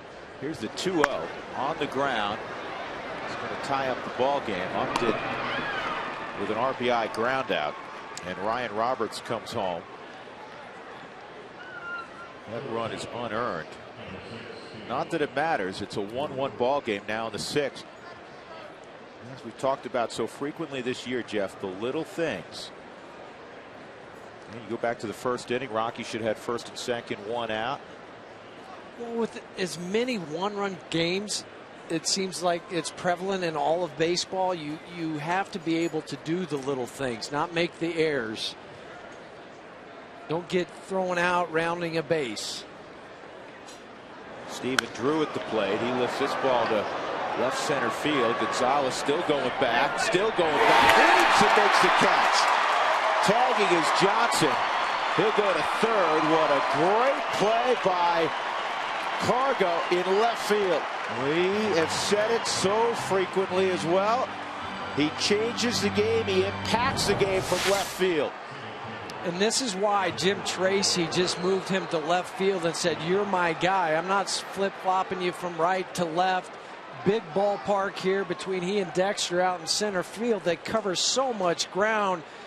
And the concentration, because you know that wall is coming up. You've been running on that warning track even though you're going at an angle.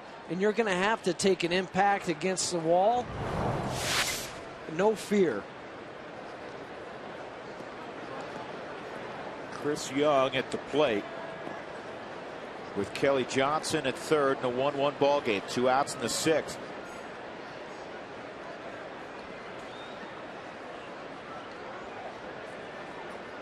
No bad seats at Coors Field.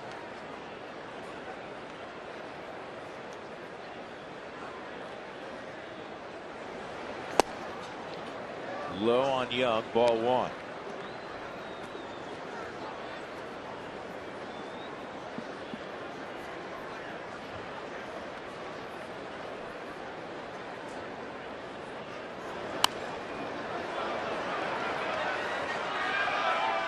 Oh, Jason could get out of this inning just giving up 1 run off the leadoff walk.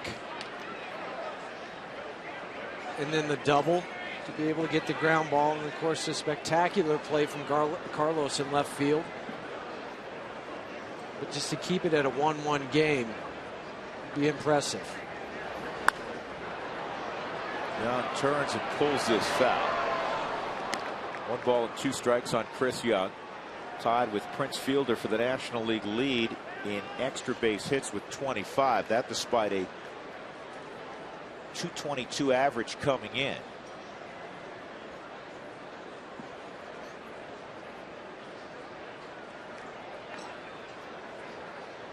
Here's the 1-2. Tried to get him chase high. 2-2. And that's the one area that Chris Young will swing at. Those balls that are up by the letters.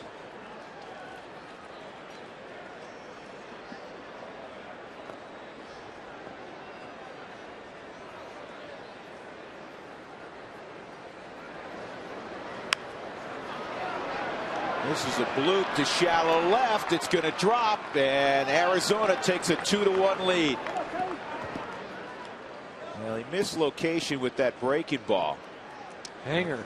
It was a hanger. It wasn't hit hard, obviously, but it drops in front of Carlos Gonzalez, and Arizona leads it 2-1. Just watch where Chris is set up and then where he has to reach to. That'll give you an indication of how much that ball hung and didn't do anything. Even though Chris Young swung and hit it right off the label, it's still in a good hitting zone, and you're still able to stay through it enough to fist it out into left field.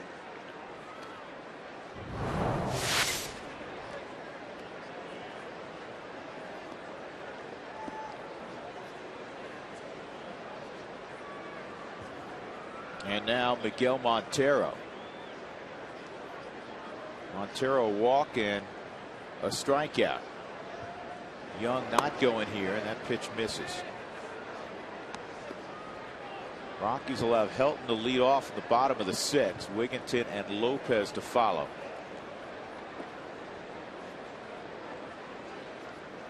Two hits and an error in the inning. 2 runs for Arizona.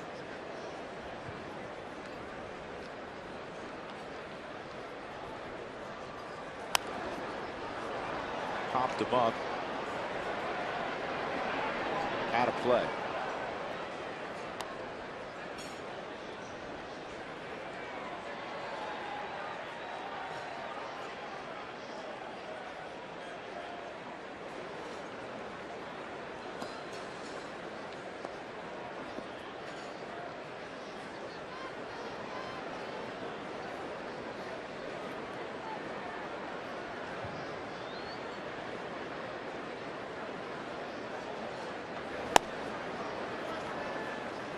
Hamill was down with his fastball for most of the first 5 innings. He's been up with the fastball a little bit in this inning.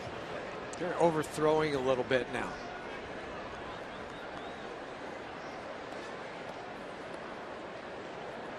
Same thing we talk about hitters goes for pitchers, Huey. Sometimes you have to try easier, not harder, right? Yeah, when you try harder, you swing harder, you throw harder, everything's up, your bat slows down. Young had the look of somebody that may be going. Yeah, well, it's a good count for him. You're thinking that it's a 2-1.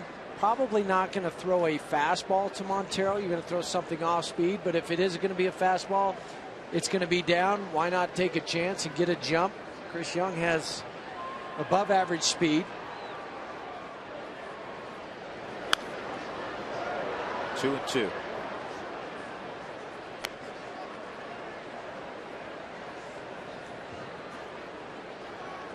Tracy saw his offense in game 1 yesterday come up with 12 runs, but too frequently he's looked up at the scoreboard and there's been a run on 5 hits, such as tonight. And another nail biter. 2-2 to Montero, 3-2, and the throw to second is not going to get Young. Another stolen base. That's 4 for Young. And the Diamondbacks have stolen 6 bases in this series. A lot of it is on the pitcher. Higher leg kick from Jason. The transfer. Even if that throw is on the money, Chris Young's going to slide in underneath it.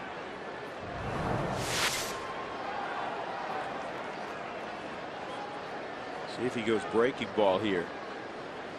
2 outs, Young at second, 3-2 on Montero. Don't throw it inside. He went breaking ball, strike 3. In the inning, though, a couple of runs on a couple of hits and an error. And the Diamondbacks lead, middle of 6, 2-1 at Coors Field.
Time for the Cooney Lexus look back. In the 4th inning, Todd Helton with Seth Smith at third. Drives the ball to deep left field. Smith comes jogging home with the Rockies' only run. 6th inning, an RBI ground out from Justin Upton. That brought Ryan Roberts home, who reached on an error by Mezigan. Then a bloop single off the bat of Chris Young brought Kelly Johnson home. 2-1, and the slider's in there for a strike. Helton in the ball game, that sac fly. So he is 0 for 1. Both runs last inning, unearned runs.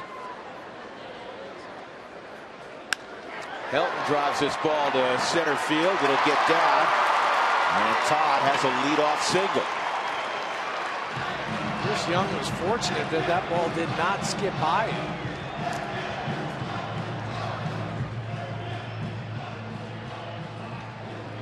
Two to 1 to score. Again, we're coming to you tonight from the Mountain Ranch Club, where this is fine dining, and anytime the stadium's open, you can come here and eat. It is open to the general public, and you can make reservations a couple days out if you're not a season ticket holder. If you are a season ticket holder, 3 days out.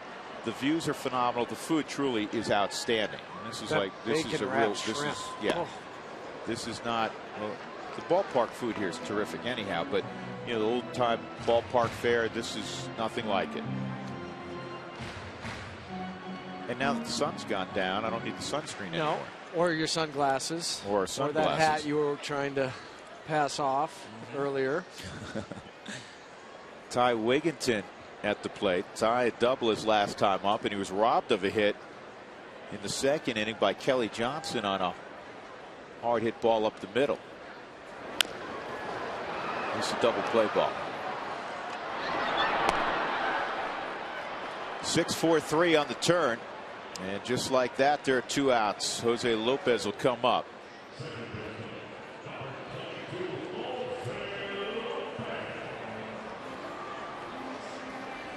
If your windshield has issues, call Safelite Auto Glass at 303-287-5000 or go to safelite.com. Lopez, a couple of ground outs. He's 0 for 2.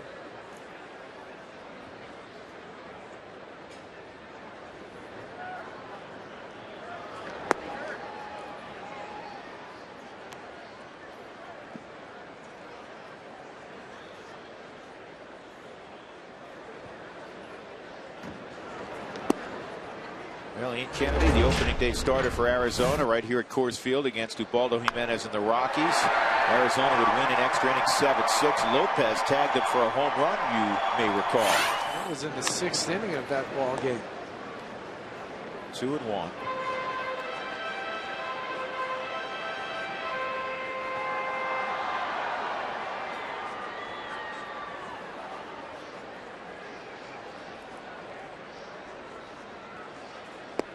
Good pitch.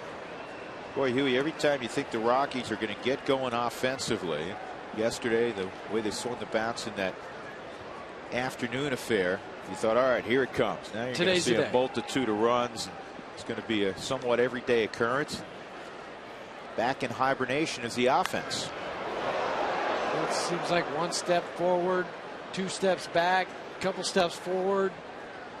It's been a dance after those first 13 ball games. Yeah, Rockies came into today tied for 13th in the league in hitting at 242 with the Giants. Only the Pirates, Washington, and San Diego had a lower average. This is pulled foul. St. Louis arriving on Friday. They lead the National League at 282. The Cubs are next at 278. Arizona hitting 246. Both the Rockies and Arizona had scored the same number of runs coming into this ball game, 213. Here's another 2-2.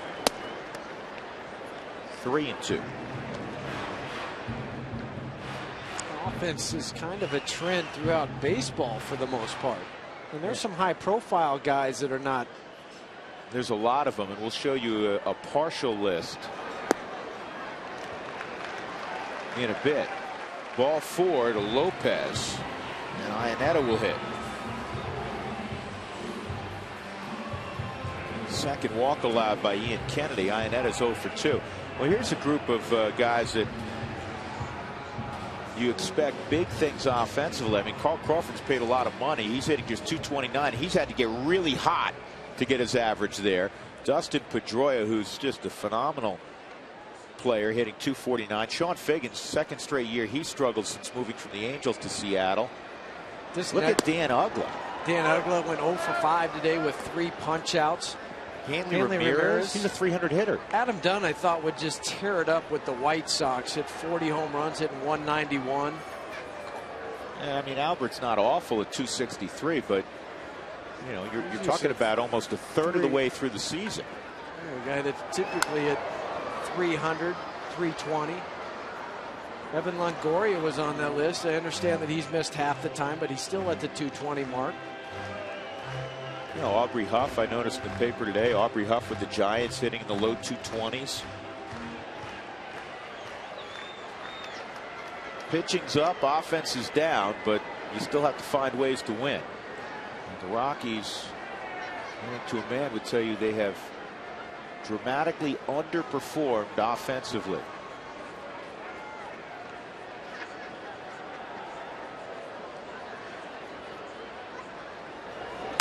Oh, 2, and it's fisted to second. Rockies done in the 6th. We move on to inning number 7. Arizona leading 2-1, despite being out hit 6-4.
down for the Coors Light Freeze Cam. This great catch by Carlos Gonzalez, which kept the game at 1, at least temporarily.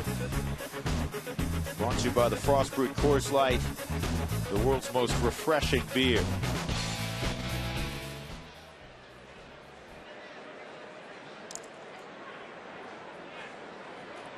Top of inning number 7, Jason Hamill will face Xavier Nady. And Nady angry with himself. He got jammed, pops it up. Hilton will grab it, 1 out. It's another game where Jason Hamill's pitched exceedingly well. 2 runs, both unearned. The pitch count's great, but he's on the short end. Again, the Rockies have lost his last 4 starts. And the other thing for Jason, he's due up second next inning. This is it. So this is going to be it for him, even though there's 2 runs. Both of them are unearned with the air. Only 85 pitches, was able to pitch around a lot of trouble in that 6th inning.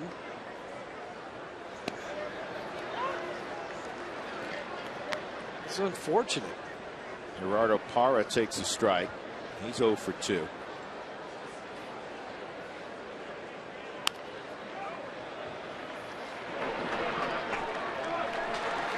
Two gone.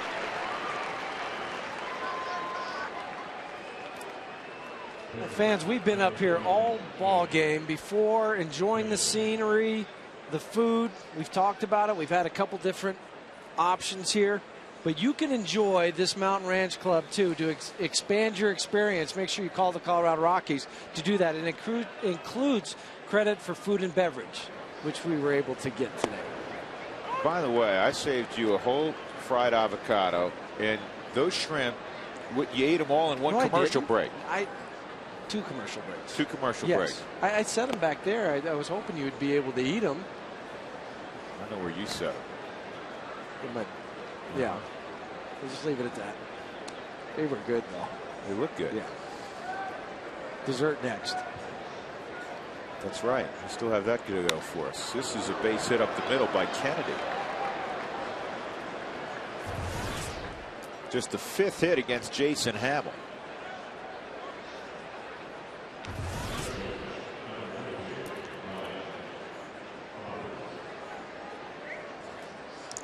Ryan Roberts will come up. Roberts reached last inning on an error by Meziga, a high throw on a routine ground ball.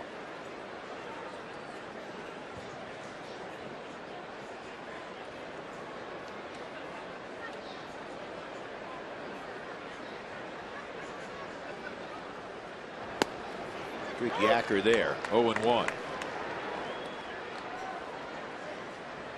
If the Diamondbacks win, they'll move a game over 500 for just the 2nd time in the last 2 1/3 years.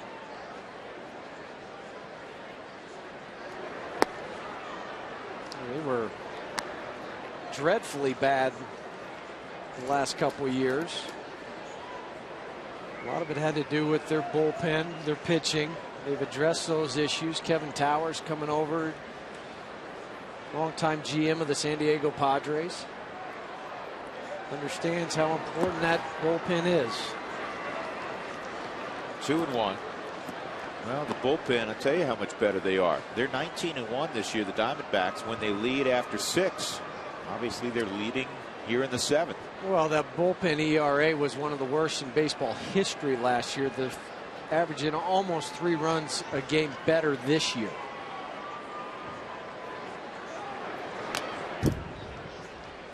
Two and 2.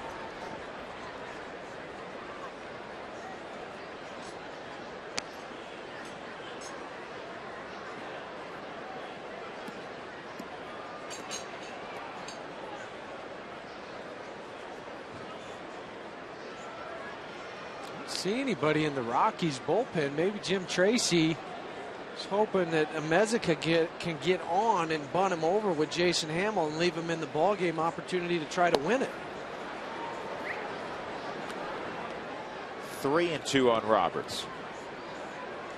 In case you're wondering, Jason Giambi is available for tonight's ball game. Yeah, Giambi took full batting practice prior to the game. One thing you'll notice about Giambi, if and when he comes up tonight, is that he shaved off a lot of facial hair. This is popped up right around the bag. Now Helton comes in and he makes the catch. So Hamill able to retire Roberts with Kennedy at first. Middle of 7, 2-1 Arizona.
Go to the bottom of the 7th inning. And yesterday, of course, terrible day. Jorge De La Rosa tore his UC ligament, his ulnar collateral ligament. He'll have Tommy John surgery in the near future. And he is gone not only for all of 2011, but in all likelihood a pretty good portion of 2012 as well. The Rockies placed him on the 15-day disabled list. Bruce Billings called to the big leagues for the first time, 30th round pick out of San Diego State in 2007. Second player from the 07 draft to reach the big leagues. Matt Reynolds is from the 07 draft. Amezaga leading off, and this is a fair ball, and Amezaga is out. Ryan Spilborghs is going to pinch hit. No, excuse me, Jonathan Herrera is going to pinch hit for Hamill. And with one out, as Johnny gets ready to go, we'll check in with Alana Rizzo. Alana? All right, guys, you were just talking about the call-up of Bruce Billings. I had an opportunity to talk to number 41 earlier today in the clubhouse. He cannot wipe the grin off of his face. I asked him specifically about how he found out he was being called up to the bigs.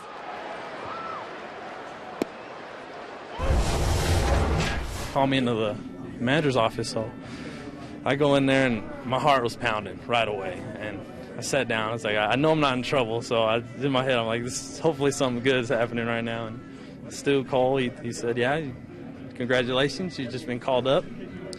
And Doug Lynn, the pitching coach, he's been my pitching coach since short season. He's moved up, so I gave him a big hug and went out in the locker room and told the guys and called my parents right away. And Bruce Billings was the only reliever for the Colorado Springs Sky Sox that did not pitch in their ball game yesterday. So he was coming out of the bullpen late, carrying everybody's sweats for all the other relievers, carrying all that stuff into the manager's office. He gets the call up today, guys. And Johnny Herrera gets the call here in the 7th to pinch hit. And boy, does he come through with a pinch double. And now the tying run at second. Here's Johnny. Jonathan now 2 for 4 on the season as a pinch hitter. Hanging, breaking pitch out in the zone. At the top part of the zone, Jonathan with the choke up on the bat. Hit it into the gap, and the only thing that Chris Young could do is slide to try to stop it in time. Johnny's flying all the way around the bag, and 1 out double. Dexter, a couple fly balls to left and a walk. Rockies need a clutch hit. Seth Smith on deck. Smith has reached 3 times. Fowler's been good with runners in scoring position, and he pulls this baseball to first. And there are 2 outs with Herrera at third base. Rockies a little over anxious with the runners in scoring position tonight. Remember the first pitch swing by Cargo with the bases loaded. As you see, the Rockies bullpen has Betancourt and Reynolds up. And Belisle, he can't throw. There's not 3 pounds down there. Well, Reynolds will be looking the way he's firing, will be the guy to come into the game to get Kelly Johnson at least the leadoff guy for the Diamondbacks. Kirk Gibson, he's not going to Patterson here, his left-handed specialist. He's putting it on Kennedy, who's been outstanding. Smith pulls it, and it is gloved at first by Nady to Kennedy. And the Rockies had an opportunity to tie it after the Herrera double. They could not. We'll go to the 8th.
Baseball on Root Sports is brought to you by Colorado Hyundai. Don't miss Hyundai's Season is Saved, going on now at your Colorado Hyundai dealers. By the Colorado Lottery, don't forget to play. And by Jack in the Box, right now get the new Bourbon Barbecue Steak Grilled Sandwich at participating restaurants. A view of the Mountain Ranch Club, where you can get business deals done, eat well, and also take in the ball game. Drew Goodman, Jeff Hewson, Alana Rizzo working the ballpark tonight. Rockies need some offense, and we've said that all too frequently this year. You get a runner at second base, and within 2 pitches, you're out of the inning. 2 pitches. 2 pitches. Dexter Fowler ground out 3-1. Seth Smith ground out 3-1. Now turn the ball over to Matt Reynolds. 163 batting average against, 23rd appearance on the season. Only 3 walks. So Hamill in the ball game tonight, folks, goes 7 innings. He allows 2 runs. They were both unearned. 5 hits, a couple of walks, and 5 strikeouts. Got a hustle and safe at first base. Kelly Johnson with a leg hit. It couldn't have been played any better by either Todd Helton or Matt Reynolds. Matt started to go after the baseball. It's almost like a swinging bunt. He realizes he can't get it. Todd backhands, flips it. Catch the ball, step on the bag. Matt Reynolds, Kelly Johnson, just bang, bang by a half a step. Matt's running hard, doing everything that he's supposed to do. Cut over to the line and then go up, angle to the bag. Justin Upton takes strike 1. Let's go back to Jason Hamill for a second, Drew. He only threw 99 pitches, 61 for strikes. It's terrific. He was terrific. 2-strike count on Upton. Right-handed hitters just 1 for 15 against Matt Reynolds. So if you're wondering, hey, Jim Tracy's allowing him to face Upton, you have another lefty on deck in Drew, but Matt Reynolds showing more and more that you can expose him to right-handed bats and he'll be fine. It's something that he's learned and kind of matured into that role here at the big leagues. When he first came up, primarily just left on left and then get him out of there. You know, if you think about it, most left-handed pitchers who end up eventually getting to the big leagues and become left-handed specialists in their amateur days and probably even in their early professional days, they were starters. And so they've seen a lot of right-handed hitters. Right. They understand that you got to be able to throw breaking pitches to right-handers. You have to be able to throw fastballs inside, change-ups away. You can't become one-dimensional. Obviously, they're not seeing the same quality of right-handed hitters when they eventually get to the big leagues as you would. But your point is you're still seeing 8 out of 9 guys in a lineup, sometimes maybe 7 guys, are going to be right-handed hitters.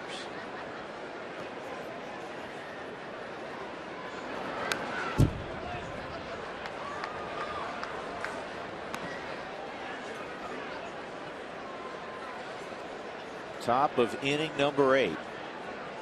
2-1 Arizona. They got both runs in the 6th.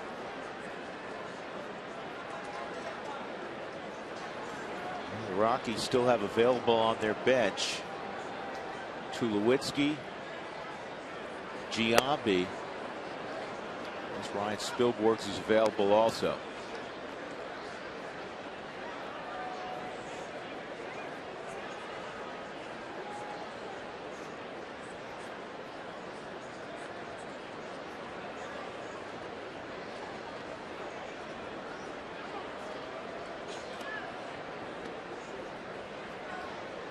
Wells Fargo customers, get your 2-for-1 Rockies tickets today by going to wellsfargo.com/Rockies.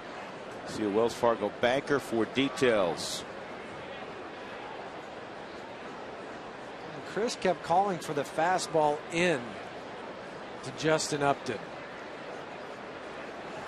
Now, you know, Matt Reynolds has to make the final decision. Chris Iannetta has done a terrific job all year calling pitches, but the guy who's delivering the ball ultimately is the one who decides. And if he's not comfortable with a pitch or a location, it's not going to work out. You're not going to throw with conviction. No, he's the judge and the jury.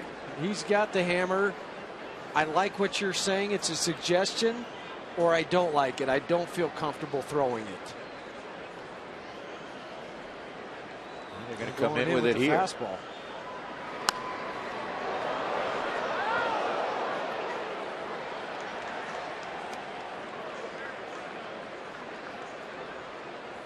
Boston, a couple of touchdowns. They beat Cleveland. Nobody beats Cleveland at home. Yeah, they jumped out. I believe it was a 9-0 lead in the first. By the way, in that ball game today, the Yankees went 7-3. Mariano Rivera becomes the first pitcher in history to appear as a pitcher in 1,000+ games, runner going, for one team. 1,000.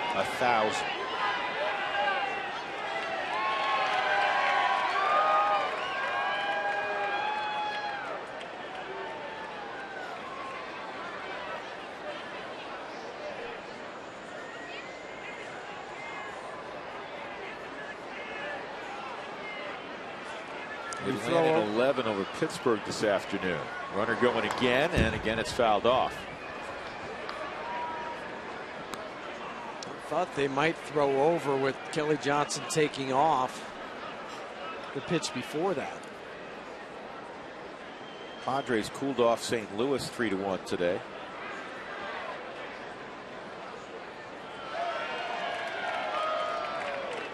And 11 at Citizens Bank, 4-4 Phils and Reds.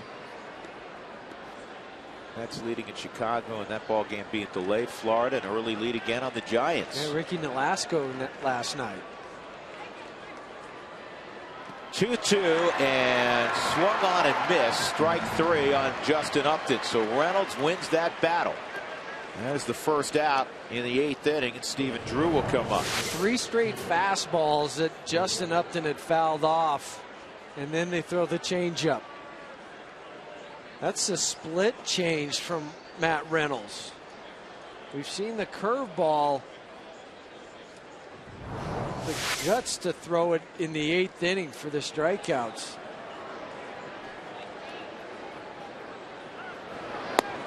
There goes Johnson. He's going to swipe second.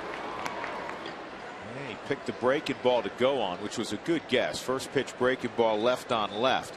So Johnson's at second. Double play's no longer a possibility. And the 7th stolen base now on the season for Kelly Johnson has not been caught this year. And it's 0-2 on Stephen Drew. That's 3 stolen bases in tonight's game.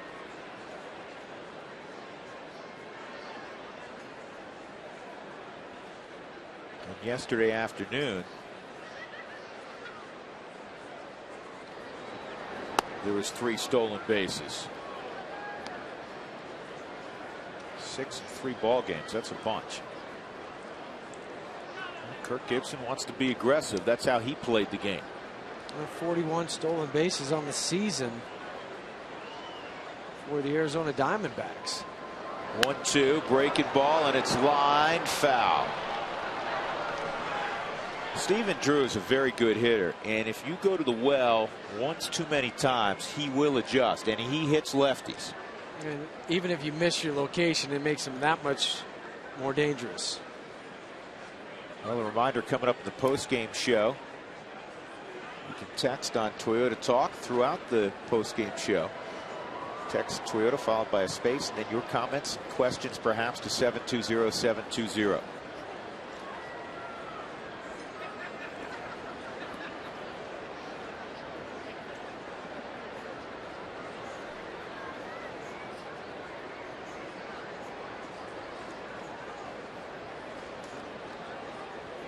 Diamondbacks have won 9 of 11 coming in.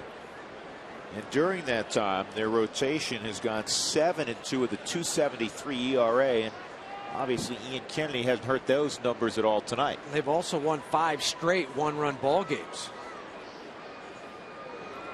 1-2. Got him. Reynolds, a little more depth on that breaking ball. Drew is gone. He's got the collar tonight, 0 for 4, and that'll bring up Chris Young. We saw the split to strike out Justin Upton. That was a big breaking pitch. A lot of depth and downward plane on the ball.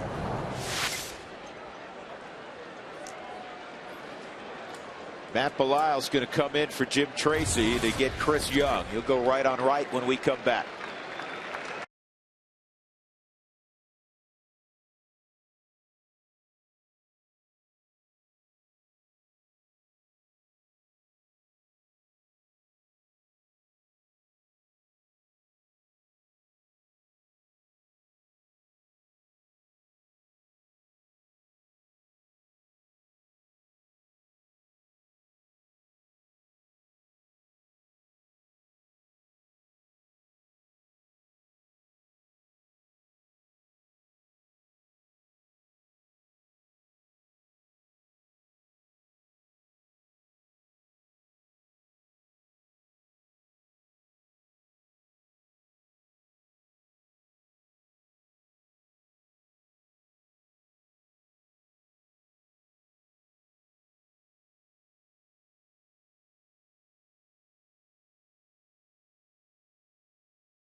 Ranch Club. It's dessert time. It's also rally time for the Rockies. What'd you order yourself? You had 2 desserts, I see. The molten brownie. How's that? Well, I've eaten about half of it. It's very good. How about yours? Palisade, what was that? The Palisade. What's the title of my dessert? Palisade Cobbler, and all the apples are from Palisade, Colorado. Try it. It's ridiculously good. I did when you turned your head the other way. Is that right? Yeah. You double dipped, didn't you? Chris Young with Belisle on the hill trying to get that third out. Kelly Johnson, an infield hit and then stole second. Righties hitting better against Matt Belisle than left-handers, but Jim Tracy still likes this matchup better than Matt Reynolds against Chris Young. And maybe that's a big reason why. 2 for 12, and if this stays in play, 2 for 13. Helton's got it. And out of the bat rack, 6 outs to work with for the Rockies. They trail by just a run as we go to the bottom of the 8th.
Brought to you by Ecotech Institute in Denver, where you can make the world your workplace.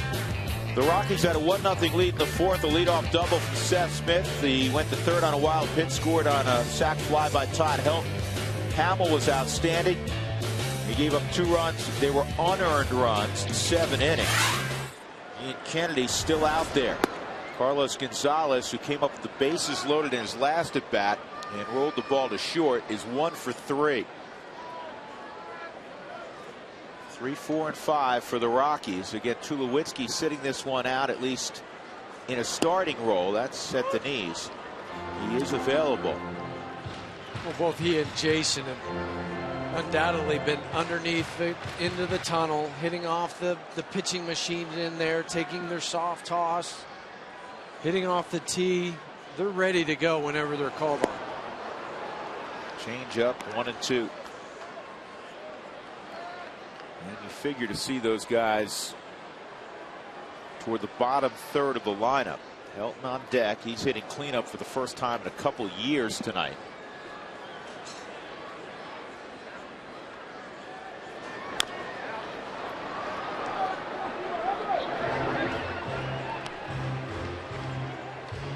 There's Giambi.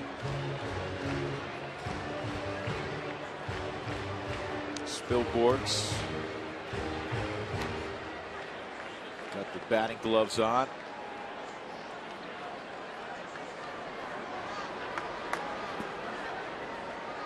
Look to drive something opposite field if you're Carlos. They're not going to come inside and let you tie this game up. He strikes him out with a heater away. Boy, he's executed every big pitch in this game. Last inning, tying run with 1 out at second. He gets Fowler and Smith on ground balls, and he gets Gonzalez leading off here in the 8th. And when you're ahead in the count 1-2, you can make hitters chase off the plate if it looks like a fastball and a strike coming out of the hands, and Kennedy was able to run it off out of the zone.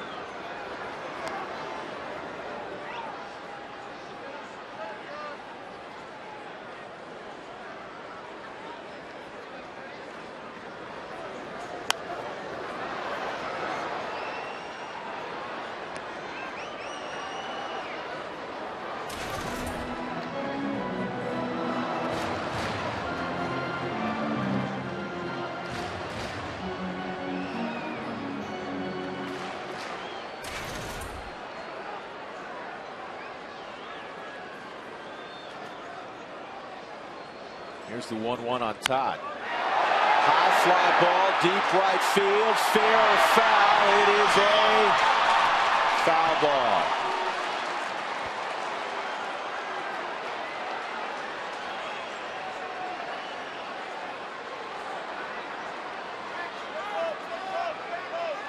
Well, you knew it had the distance from our angle up here in the Mountain Ranch Club. Seeing the fly to the baseball. Todd standing at the home plate, hoping it would stay fair. This one, unfortunately, is going to stay fair. Well, not fair, but in play. 2 outs. Montero makes the catch.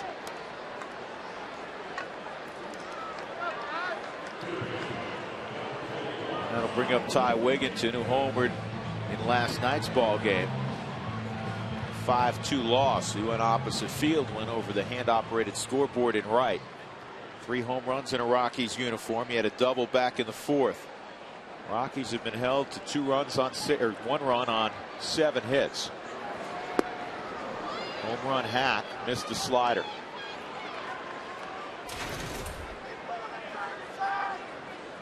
Betancourt, Street, Betancourt if the score stays the same. Street obviously if the Rockies tie it up or go ahead. This ball's well hit to center field. Young going back, and he leaps and he makes the catch. That was a home run. He was over the wall. No question about it. Chris Young keeps Arizona in front by a run.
Sports is brought to you by Southwest Airlines' new Rapid Rewards Unlimited reward seats and no blackout dates. Ty Wigginton needed to hit it another 6 inches. Chris Young steals a home run from Wigginton that would have tied it up. 2-1 in the top of the 9th. Let's check in with Tom Helmer, preview on the Toyota postgame show. Tom.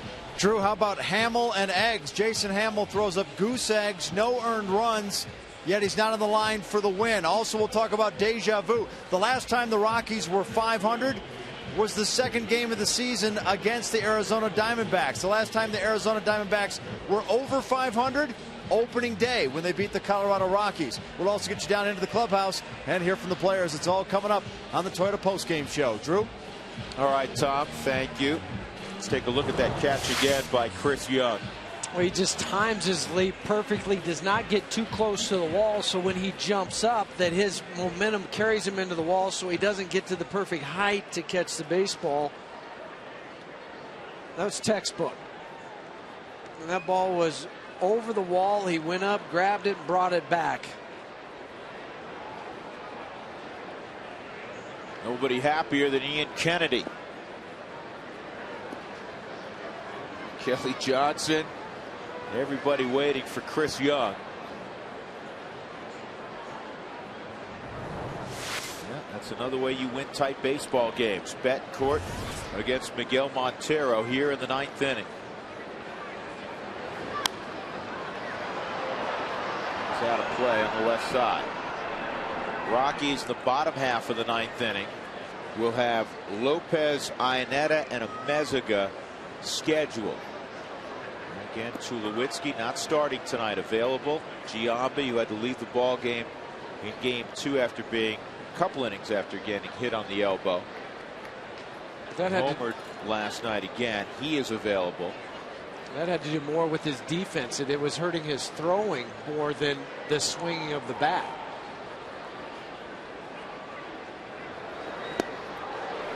It's interesting. You normally see Betancourt throw about 90% fastballs. On the second pitch to Montero, he threw him a little slider. You have to incorporate that a little bit more now that you've been in the league 2+ years if you're Betancourt. J.J. Putz, who's perfect this year, 13 of 13, is throwing. And Ian Kennedy has given Kirk Gibson 8 outstanding innings. Chopped slowly to short, and Amezaga on the move. One gone. That'll bring up the X-Man, Xavier Nady. This copyrighted telecast is presented by authority of the Colorado Rockies. It may not be reproduced or retransmitted in any form. The accounts and descriptions of this game may not be disseminated without the express written consent of the Rockies.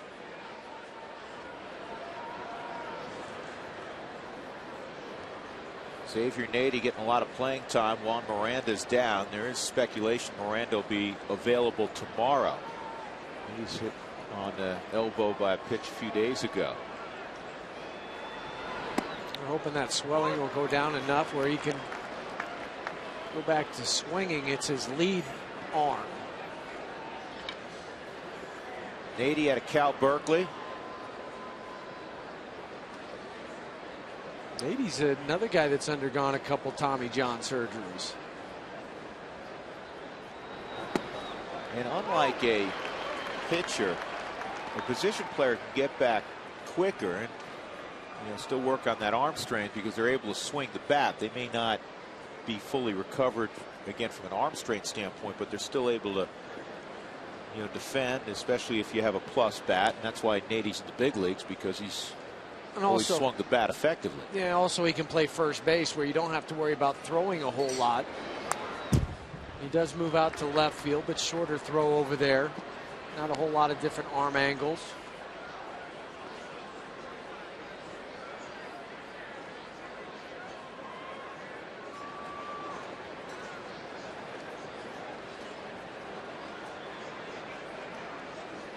Oh, 2 on Nady. Grew up on the Monterey Peninsula.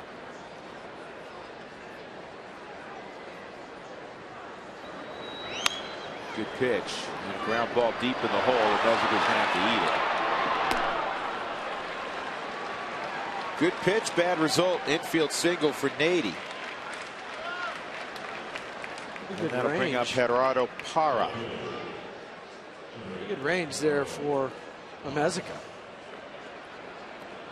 Well, fans, if you'd like to receive text message alerts when the Rockies score 7 or more in a game for the Rockies Taco Special, text the keyword taco to 720-720. Feed your Rockies fever only at Taco Bell.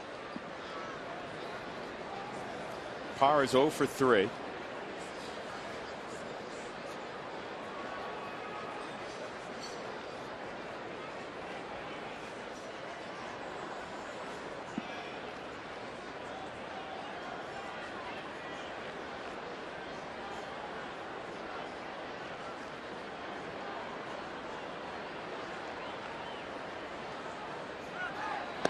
Runner going, and another stolen base. That is number 7. I mean, Betancourt is deliberate to the plate. Xavier Nady runs decently, but he's not a guy you're normally concerned about swiping bats. No, but if the pitcher's going to be slow to the plate and not think about it, we've already talked about Kirk Gibson and how aggressive that he is. What he's already done in this series now, 7 stolen bases as a ball club. It has to be second bag. It has to be in your mind, if you're a pitcher, that you need to concentrate on that guy and not just fall asleep. Ground ball to short.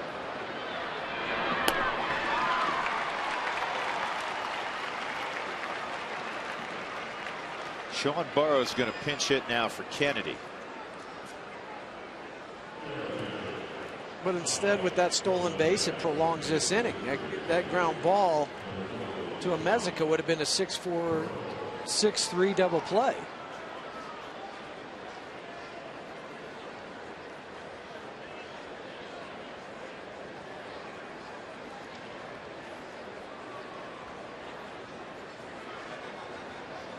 It is imperative that Betancourt dispatch of Burroughs here and keep it a 1-run affair going to the bottom of the 9th inning. Putz has been dominant this year. Tough enough to get a run against him, much less 2.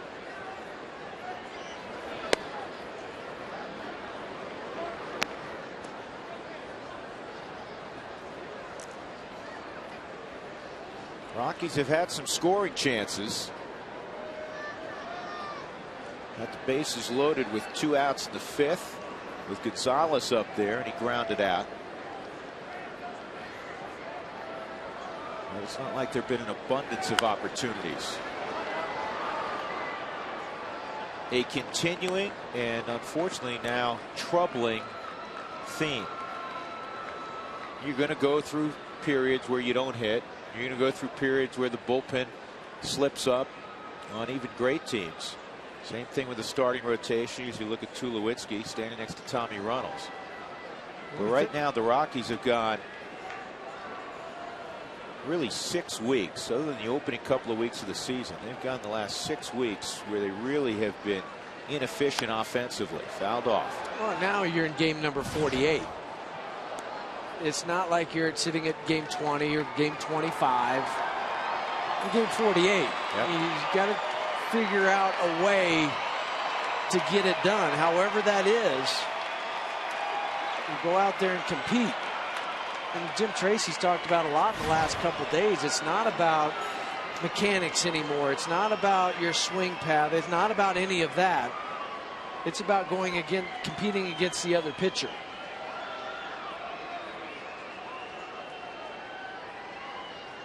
One and 2 on Burroughs. Did he get it? Nope. Betancourt thought he struck him out with a 94-mile-an-hour fastball. Let's see where it is on the Ford strike zone. It was off the plate. And Burroughs stands pretty close to the plate. When you do that and the ball that's away from you, you know that it's going to be a ball. The crowd might ooh and ah, but where Burroughs is, he can cover that outside one. Good pitch. Foul tip held by Iannetta. So we'll go to the bottom of the 9th inning. Arizona leads 2-1. They're the 3 scheduled. Lopez, Iannetta, Mezika, Putz for the Diamondbacks.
Ninth inning.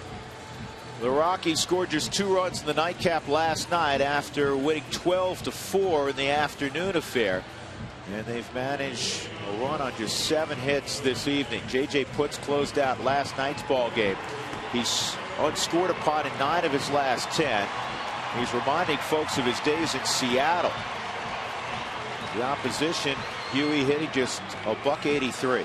Yeah, and the 4th longest active streak without blowing a save, with those 13 in a row in all of baseball, trailing only Nunez, Hanrahan, and Francisco Rodriguez of the Mets. Ian Kennedy goes 8 innings, a run on 7 hits. He walked 2 and struck out 3. Lopez takes low, ball 1. Lopez tonight 0 for 2 and a walk. Yeah, how about that? 1 for 1 with the home run against Putz. About 2 for 2 and a bomb. That would work. Former teammates. Not this time. Stephen Drew makes the catch.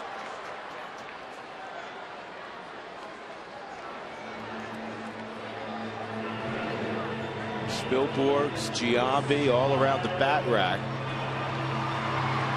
imagine Tulowitzki may be hidden down there as well.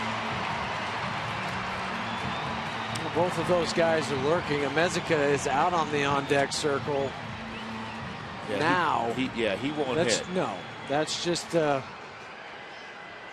that's where his spot is. Jason Giambi or Troy, depending on the situation, will come up and hit for Amezuka, and then the next guy will hit in the pitcher spot.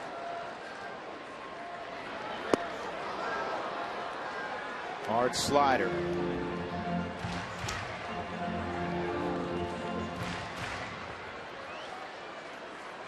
He's already going through pitches in his mind. He's been in the situation so many times in his career, has Giambi.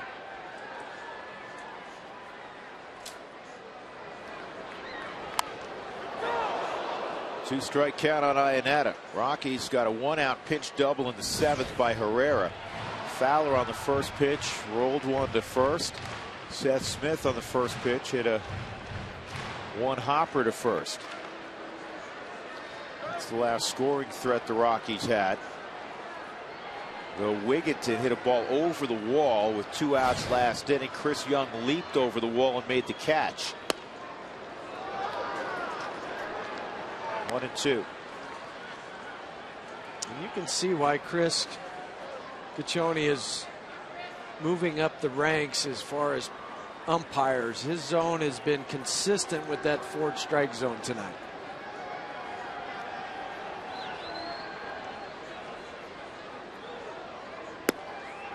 Good job by Iannetta staying off that pitch. That had wicked late movement. Split. 2-2. Very hard split finger. He splits those 2 fingers, throws the baseball in there and makes it come out of his hand, and he presets it. And then if he goes to the fastball, it's an easier change than try to dig for it. Great look from the split. This was a pitch prior to the last pitch from Chris. Split it and then just throw it like you would a fastball. Just let it come out of your hand and tumble down. He puts fingers on both seams instead of going across. Well, you get a little bit more movement. You can put a little bit more pressure on one finger or the other to get the movement on the baseball whichever way you would like it to go. 2-2. Right at Chris Young in center field. Rockies are down in their final out. Giambi will come up.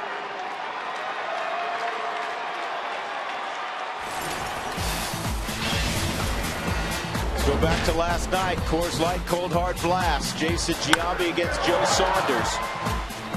A towering home run, his 5th in the last 6 days. And of course, he doesn't play every day.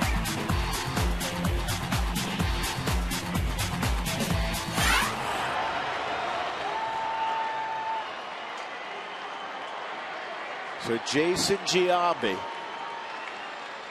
against J.J. Putz. 2 outs, nobody on in the 9th.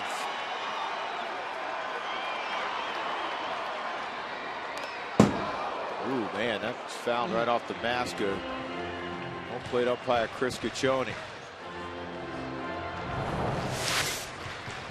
Just underneath it, just fouled it off. Caught the side of the mask. Didn't even hit the glove of Montero. And Troy Tulowitzki will hit if Giambi can reach. Kelly Johnson in short right field.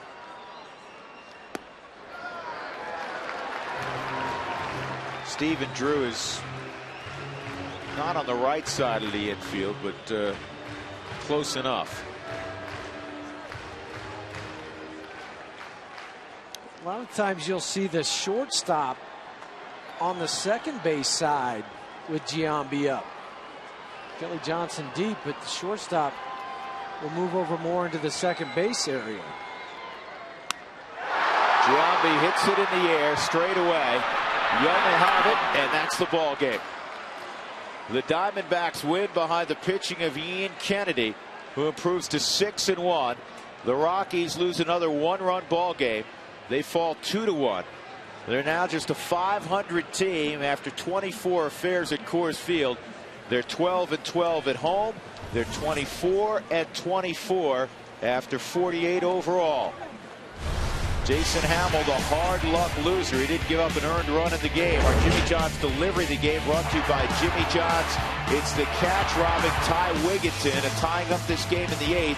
Chris Young leaps and reaches over the wall. Our Jimmy John's delivery of the game.